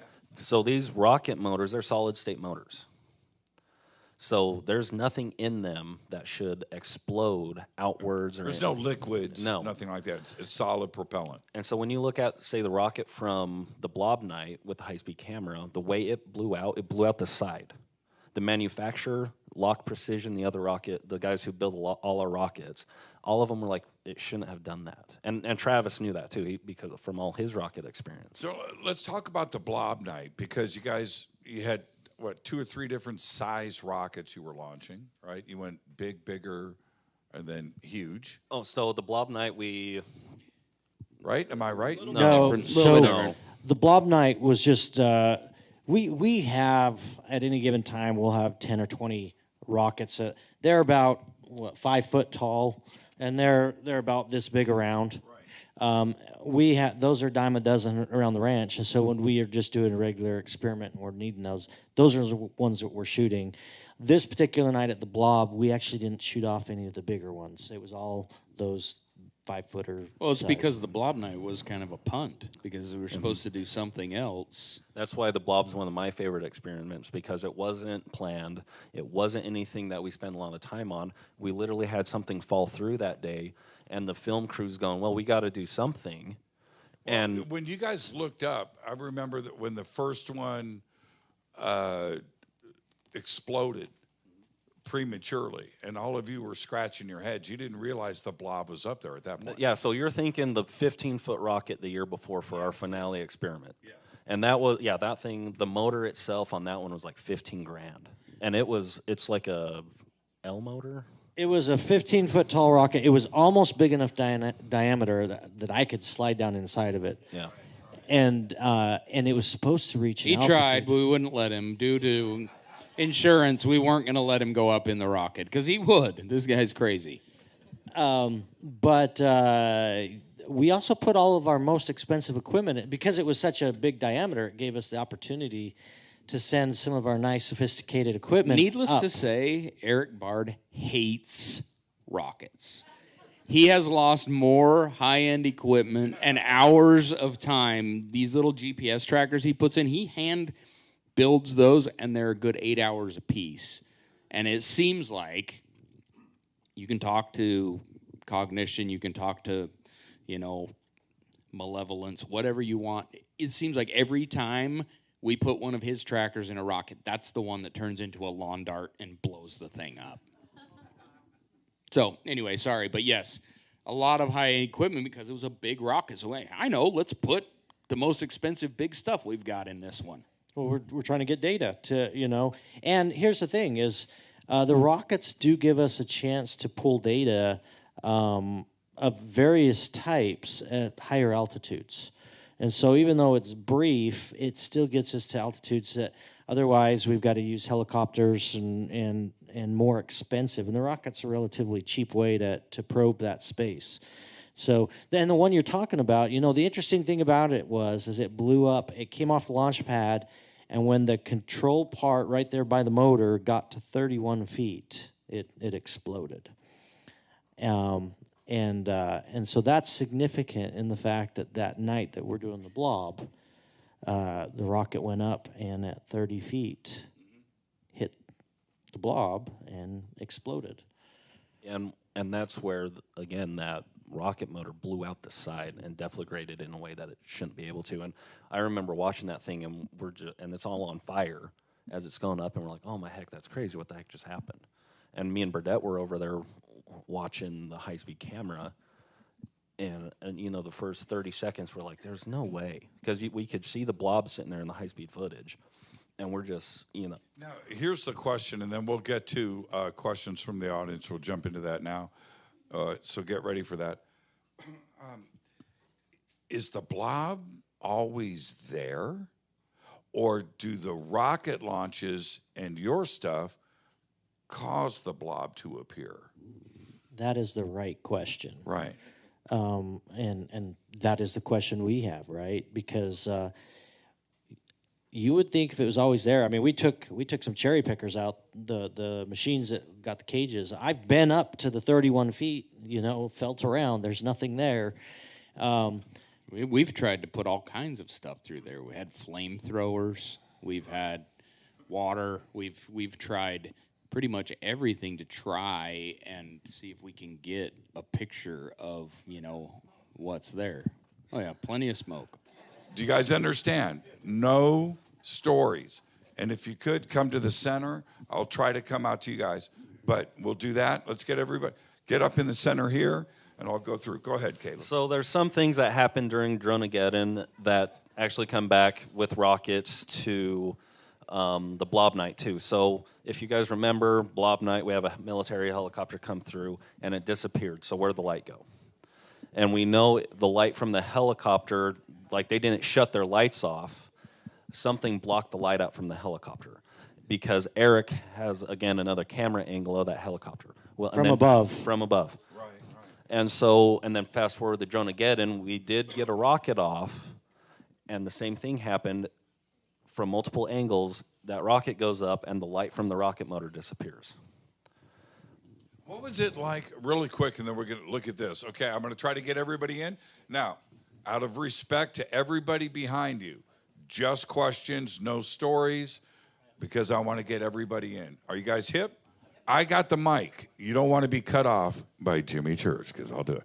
Okay. We're going to try and rapid fire basic. The answer is the best we Okay, can. so really, last question for me. What was it like, because of the black helicopters, to go and have Brandon use his political connections, pull in the Attorney General for the state, and go, what the F is going on over my property?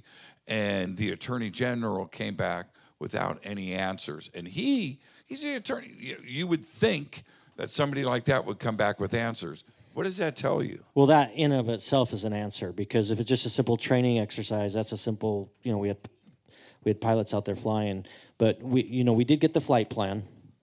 We know where they took off, we know where they flew, but outside of that, we were told to butt out. My question is, you have a lot of problems with the electronics, with a lot of these, newfangled gadgets. What about the cameras? Do you have any problems with the cameras? Yes, that's a and great mics? question. I was hoping that's what you were going to ask.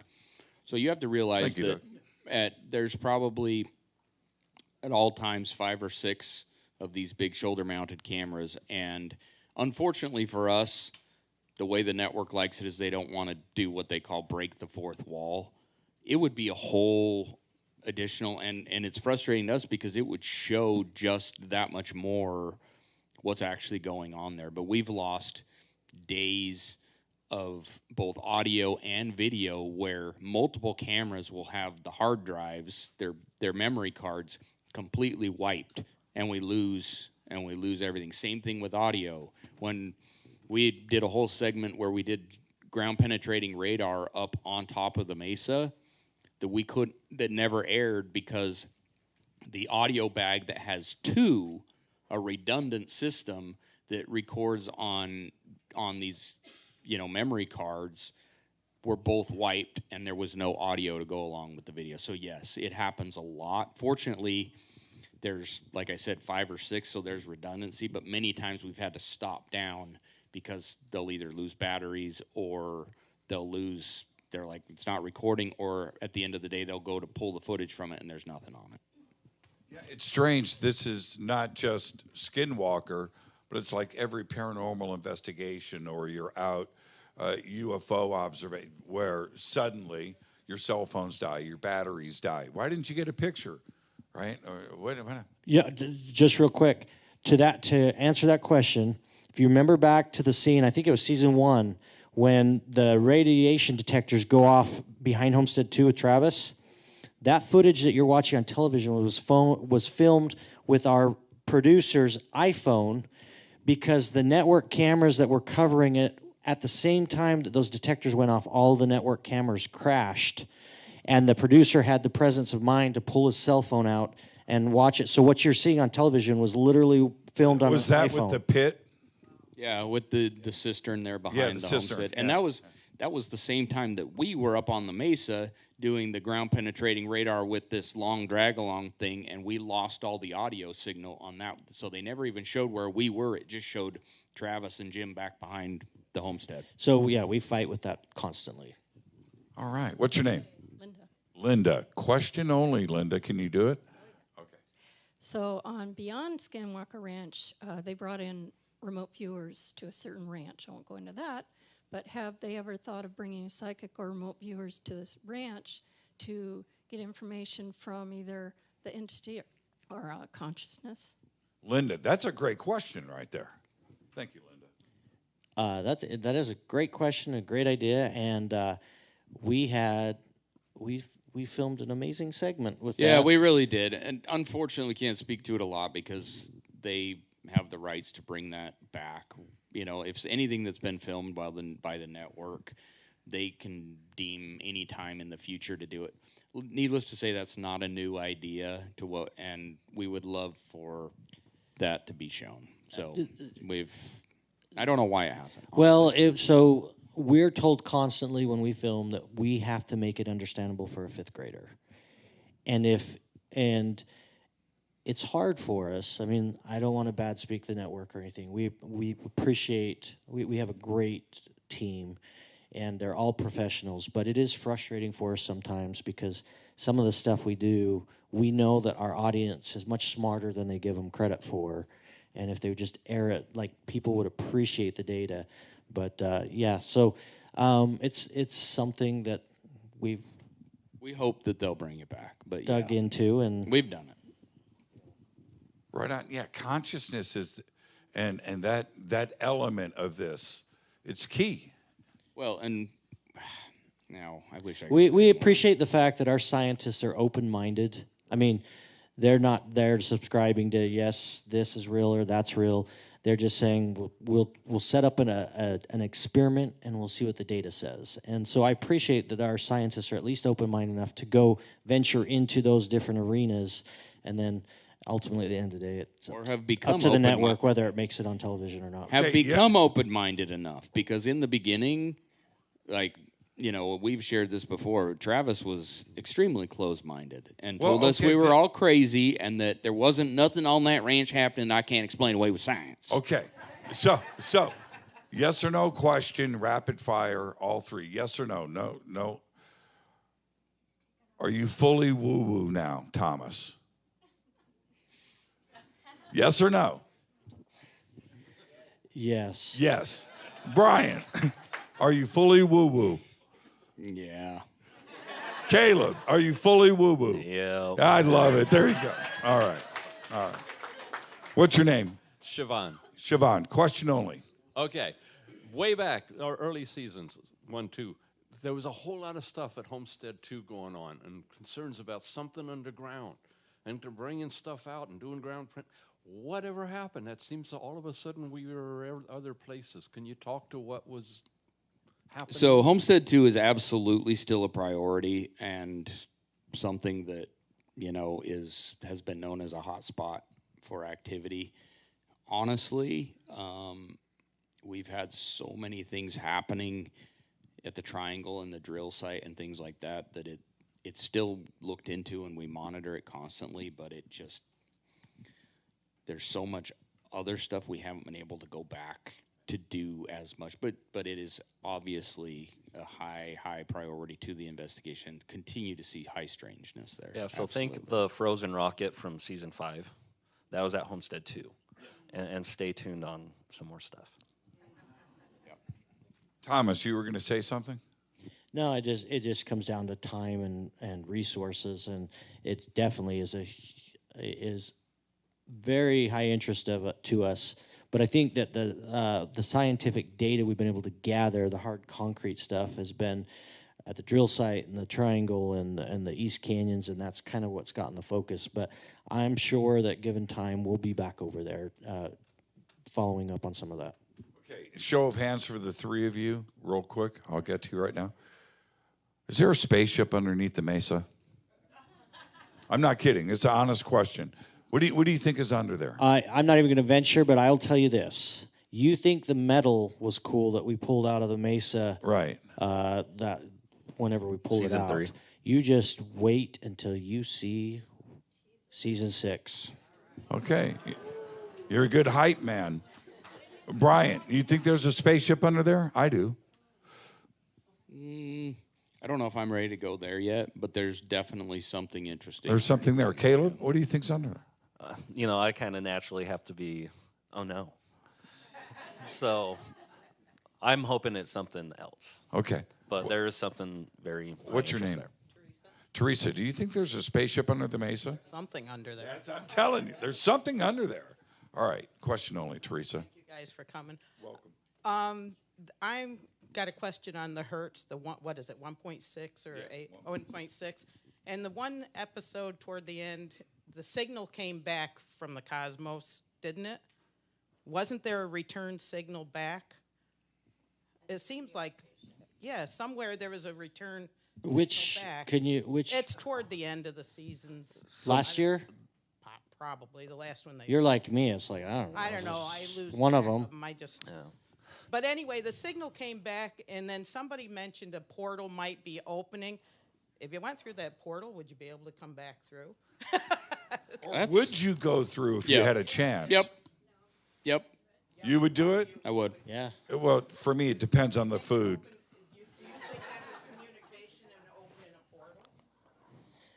Well, so we have speculated that maybe that 1.6 is like the garage door opener, right? That's activating it. And as far as the signal, I don't know which specific time you were, but I do know there have been times where we have broadcast something out. Now, mind you, because of the FCC rules, when we broadcast, we're talking about something that's you couldn't see it beyond 200 feet. We're not out broadcasting big signals, violating FCC rules. But we are broadcasting in that area that we're doing the experiment, and we have seen what looks to be other signals that'll come in and mimic it, almost as if it's a response. So yes, and it's happened enough times now. It's been repeatable enough that, again, without drawing conclusions, what other conclusions are there to draw than to say that we may be seeing, we probably are seeing some type of response. And it's been clear enough. We had, Travis and I had the one signal that came through the one night. We were drilling in the Triangle of Snowshoe, and everybody else had to evacuate out. We stuck around to see if we could figure out what's going on. And while we were watching this 1.6 signal, we have directional antennas that not only triangulate where in space, like east, northwest, but also in elevation. And we had these antennas, and it was saying that the signal was coming from the drill rig itself. And as we sat there, that signal, we're listening to it, and it sounds just like, the and we're talking, and now we're starting to hear little hiccups in the signal. Over the next, I bet it was like 10, 15 minutes, that signal, we watched, it was almost like it was AI learning, because we watched as that signal morphed into where it was repeating everything we were saying, but it was it was a digital version of us. And that's happened slowly. So we watched that signal evolve. And so how's that not a response? Yeah, and to answer the other question, I've been forbidden from jumping into portals, so I can't do that. But I think what you're also thinking, too, is earlier that year, Travis and I were in the Eastville Canyon doing an experiment, and we had the 1.6 come up, and then a second one came up, and in both signals, we jumped over to it. It was as if it was communication.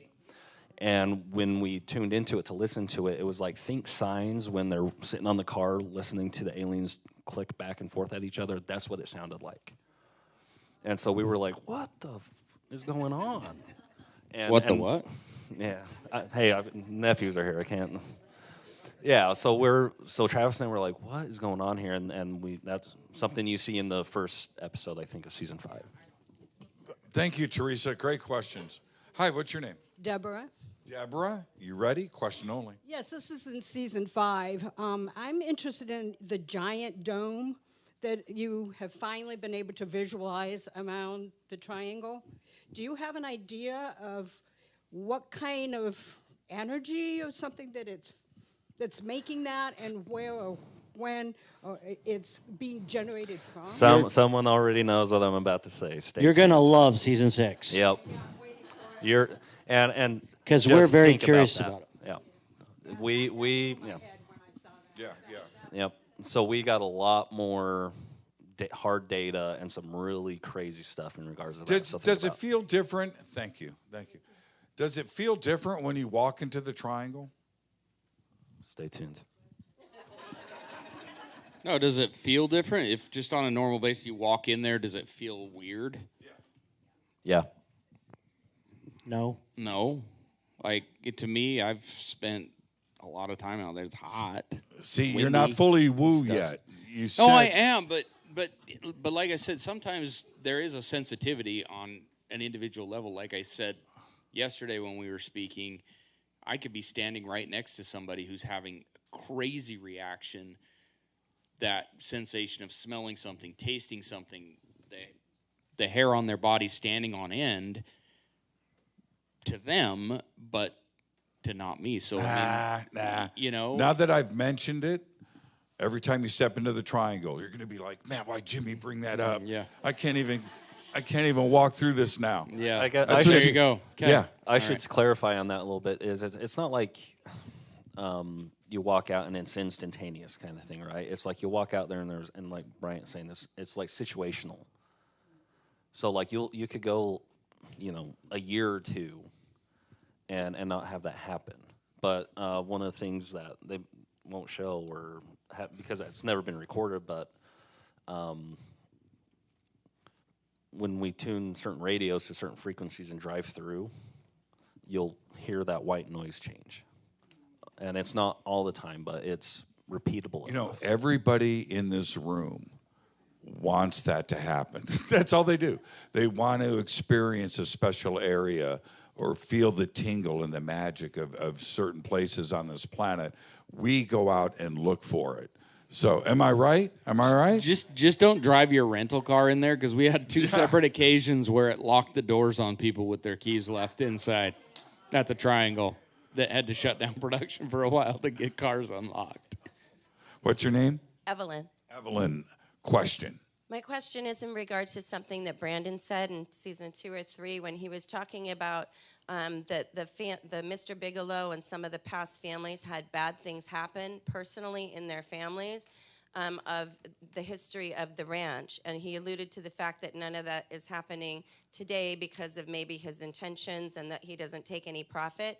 Have any of you had anything personally happen that's bad to your family, and do you agree with him, other than the drone story? His son was just so chased you're by talking drones. about Well. the kind of the hitchhiker effect where Yeah, stuff follows exactly you home, right. things Yes, like yes, that. yes, I yeah. personally haven't, and that's all I can speak to. Brandon hasn't on that realm. I know that, but I'm not going to speak for these guys. So I'll share one that's happened at my house. And what's interesting is it was in conjunction to someone else on the team having something happen to them at the exact same time. So I got home after covering one of my shifts for law enforcement, and I got in bed and I was asleep for about an hour, and I woke up like sweating, and I remember thinking like someone is coming to kill me, and so my body was in this state of like fight or die kind of thing. So my heart was racing. I was again sweating. Like it's kind of hard unless you've been in that situation where you're in that state. And I remember waking up, flying up out of bed, ready to take something on, and I saw something in my room at the end of our bed, and I reached over, grabbed my pistol, and I'm coming up, ready to shoot, and it gone. And it took me like 40 minutes to finally get my body down to like a normal state. And it was something that I reached out to Eric. I talked to Thomas like a week later and was like, hey, this is what happened that night. And Eric confirmed with me that something else happened with another person that's affiliated with the ranch that night around that same time. Welcome to the family, Kaleb. That's Sunday here at Conscious Life Expo. Thomas? Yeah. My family's paid a terrible price for my association with the ranch, and unfortunately, it is real. And, I see these scientists that will not jump to conclusions. They follow the data. They want to stay in the data. And yet you ask them about what we term the hitchhiker effect, the fact that this phenomena that happens at the ranch follows you home. And behind the scenes, they'll be like, oh, yeah, it's very real. And there's been a number of times where we've been doing experiments at the ranch. I've had to jump out immediately and run home because serious things are happening at the house simultaneous. And there's just too much correlation there to write it off. And, you know, part of it is you look. I've asked myself this question many times because, again, my mind is very skeptical and analytical. And, you know, you go buy a white Jeep and find out the next day that 6 of your neighbors have the same Jeep. You just didn't recognize it until it came into your, you know, until it became important to you. And so, you know, I think back and I'm like, was there crazy things going on in the house before the ranch? It's just I didn't recognize it because that wasn't my world. I was never into the paranormal space. And for some of the things, that could be true. But I would say the overwhelming majority of it, I know for an absolute fact, because some of the stuff has been so absolutely scary, and we've had to have emergency personnel respond to the ranch because of some of the things that have happened. And so, you know, I think the hardest thing for me was last year, year before, my oldest son came to me, and he's like, when's enough, Dad? Like, you know, and I have to be honest here. You know, I'm in it for the answers, and it doesn't bother me. I've come to terms with my mortality. The stuff out there doesn't bother me. But when it affects my family, that's a whole different story. And if I thought that leaving the ranch would leave my family alone, I would probably walk away tomorrow. But there's just so much evidence from the Bigelow era and that just because you leave the ranch doesn't mean the ranch leaves you. And so if it's not going to leave me alone, I'd just soon be right in the middle of it trying to get answers and get to the bottom of what's going on there. So it's something, we don't talk about it with the other team members. There are others that have things, but it's so personal, we just don't drag them in unless they're wanting to talk about it publicly. But it is a very, I will just say 100% it's a real phenomenon. Great question. Thank you. Oh, did I just step on you? Sorry, brother. What's your name? Kip. Kip. Welcome, Kip. How are you? Okay, question on. So in season 1, I think, you had either a llama or alpaca that got wounded there. And did you ever determine what caused the damage? I am so happy you brought this up, okay? You have to talk. Because when Brandon agreed to do the show, he did it on 3 conditions. 1, they use us, our team, not cast it. 2, they don't make anything up. And 3, he got to keep his identity hidden. He got 2 of the 3.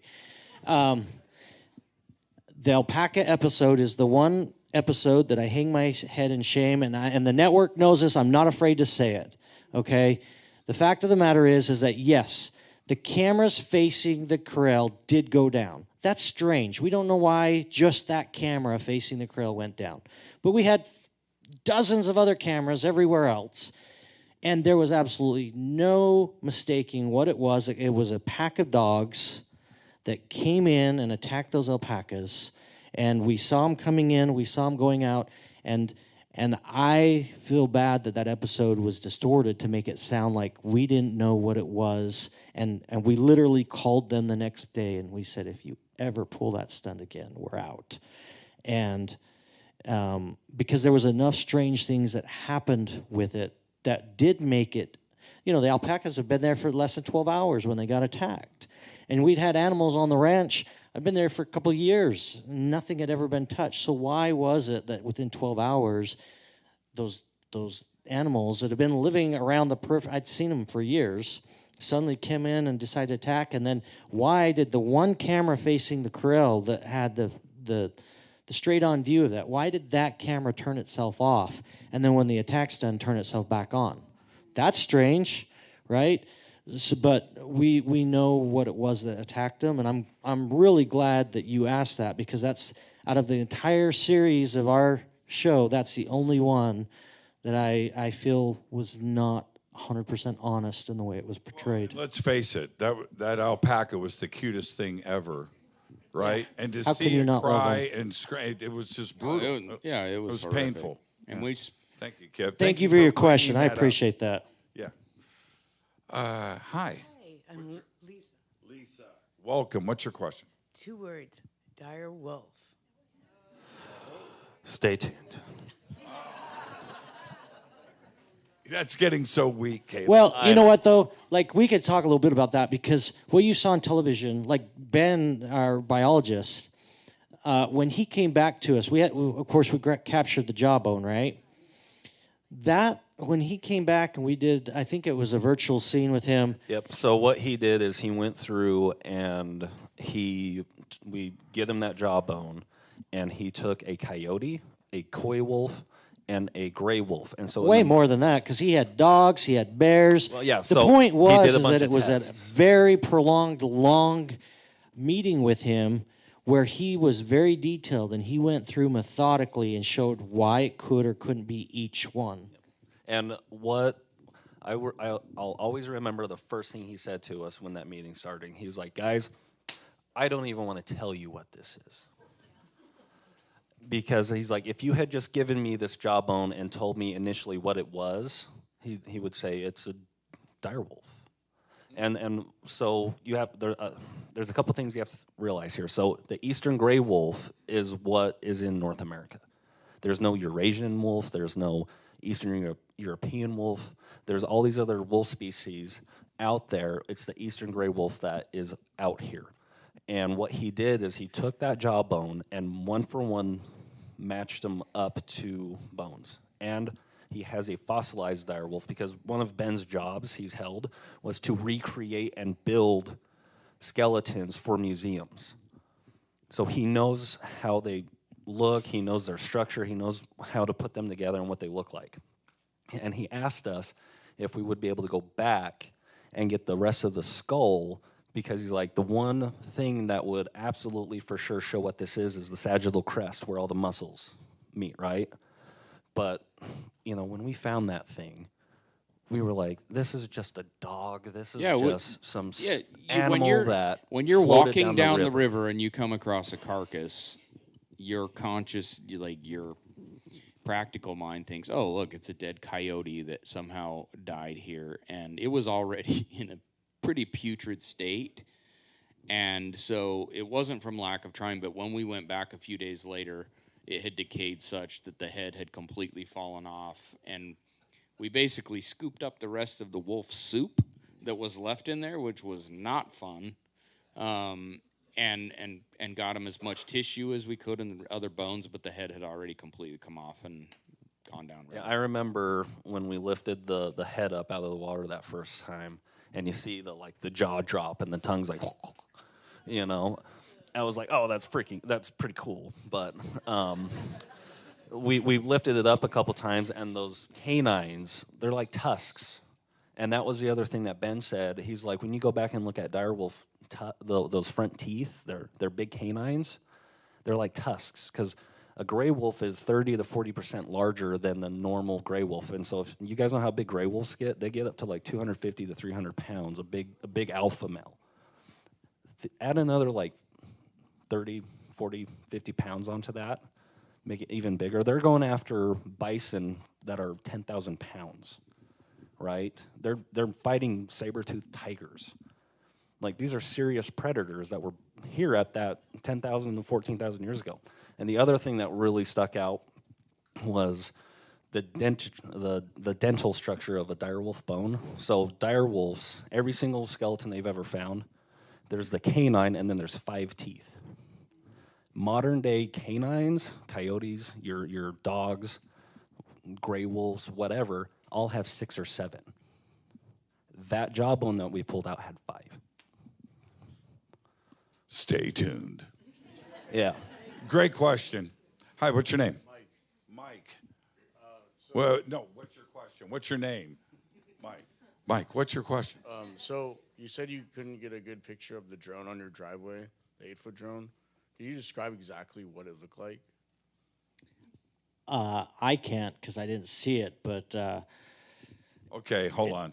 Kevin? I'll do it. Are you What's his name, comfortable Kevin? sharing the details? Kevin, you cool with this? Stand up. Everybody say hi to Kevin. You're a brave young man. Okay, what, briefly, yes? At this time, I was like 11 or 12. 11 or 12. Okay, so what did it look like? We didn't get a super great look at it out front, but when we were driving down the four-wheeler, and it was like, we were 5-6 feet away from it, it was like a big old square box, and it had 4 prongs, and it looked like it had a blade in the center and then 4 on the outside. Wow. And it was big. And my brother, he had a racing four at the time. The thing would go 40, 50 miles an hour. He was full gunning it, and the thing, we couldn't even keep up with it. It just gunned it. It was crazy. Were you scared? Or was it just fun? We were scared. When that happened, we were scared. Inside the house, we weren't too scared because, like, what's it going to do, break a window and come inside? Like, It might. It just might.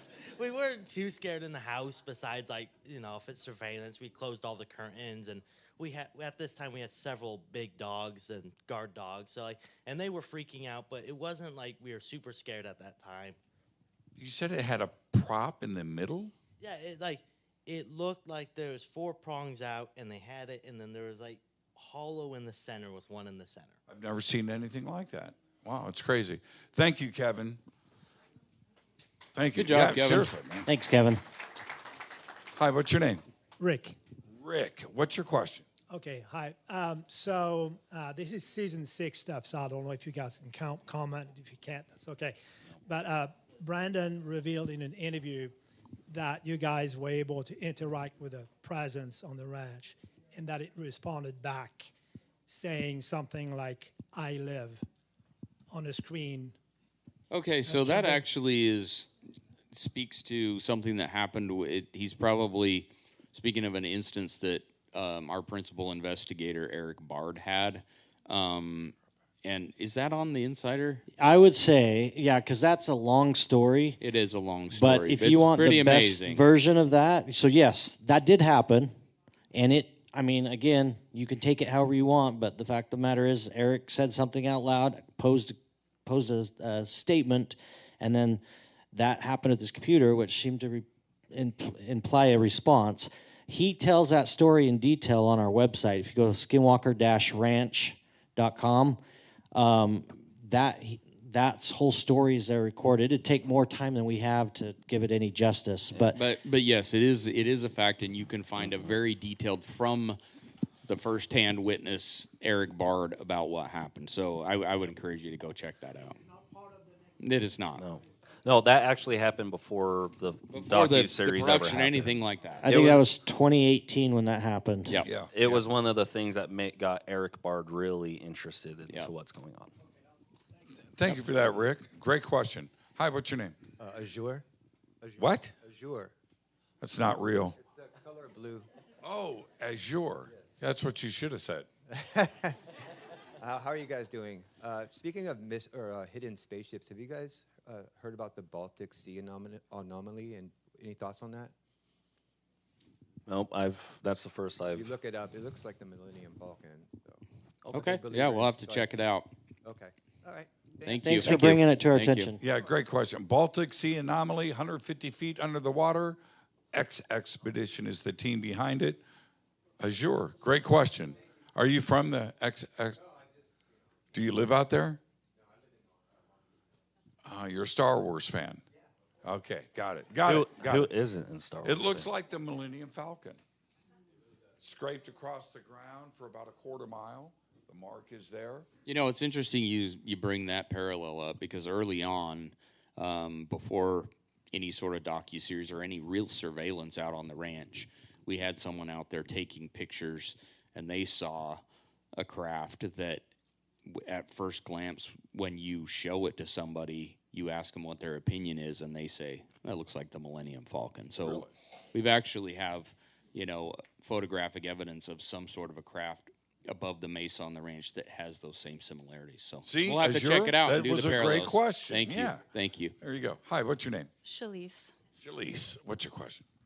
So I think the Skinwalker teachings in Native American culture is really interesting. are you aware of what a skinwalker is in relationship? And then my question is like, I'm interested in like the ancient history of that land. Like the Native Americans themselves are not willing to acknowledge it. There's obviously a significant story behind why they won't acknowledge it. I mean, a skinwalker is basically... So when you look at tribal traditions like that, who's heard the word medicine? Right? In their term, it's not like medicine what we would think of in like Western medicine, right? It's like it's an energy thing. So tribal members, they don't acknowledge it because you acknowledge it, it gives it power, right? So it's like what you put energy into comes back to you. So that's one of those things why they don't acknowledge it, and they're taught certain things that you just ignore. It's you respect it, but you don't allow it in, kind of thing. And then the history is the Navajo and the Ute are not friendly to each other at all. And there was multiple conflicts over the last couple hundred years between those two tribes, and especially in the basin and where Skinwalker Ranch is located. The story is that the Utes and the Navajo were in a conflict. The Utes came to the U.S. Army, had them help them push the Navajo out, and in retaliation, the Navajo cursed that specific area with the Skinwalker curse. And so... Thank you so much. Which is the whole shape-shifting. What a skinwalker is almost like a shape-shifting entity that can take on different forms of animals. A lot of them are the whole wolf narrative, from a wolf to a man type of a thing. And what it is it's a witch that has to commit murder or an extremely dark act against somebody that the tribe loves extremely. It's not just like they just go commit murder. It's like they have to know the person, and that person, like, everybody loves. And then what they do is they go and take the pelts from whatever animal, and they wear the pelt, and that pelt and the dark magic then gives them these powers. But that's something that they don't ever want to talk about. Yeah, I'm going to sleep well tonight after that, Kaleb. Thank you for that.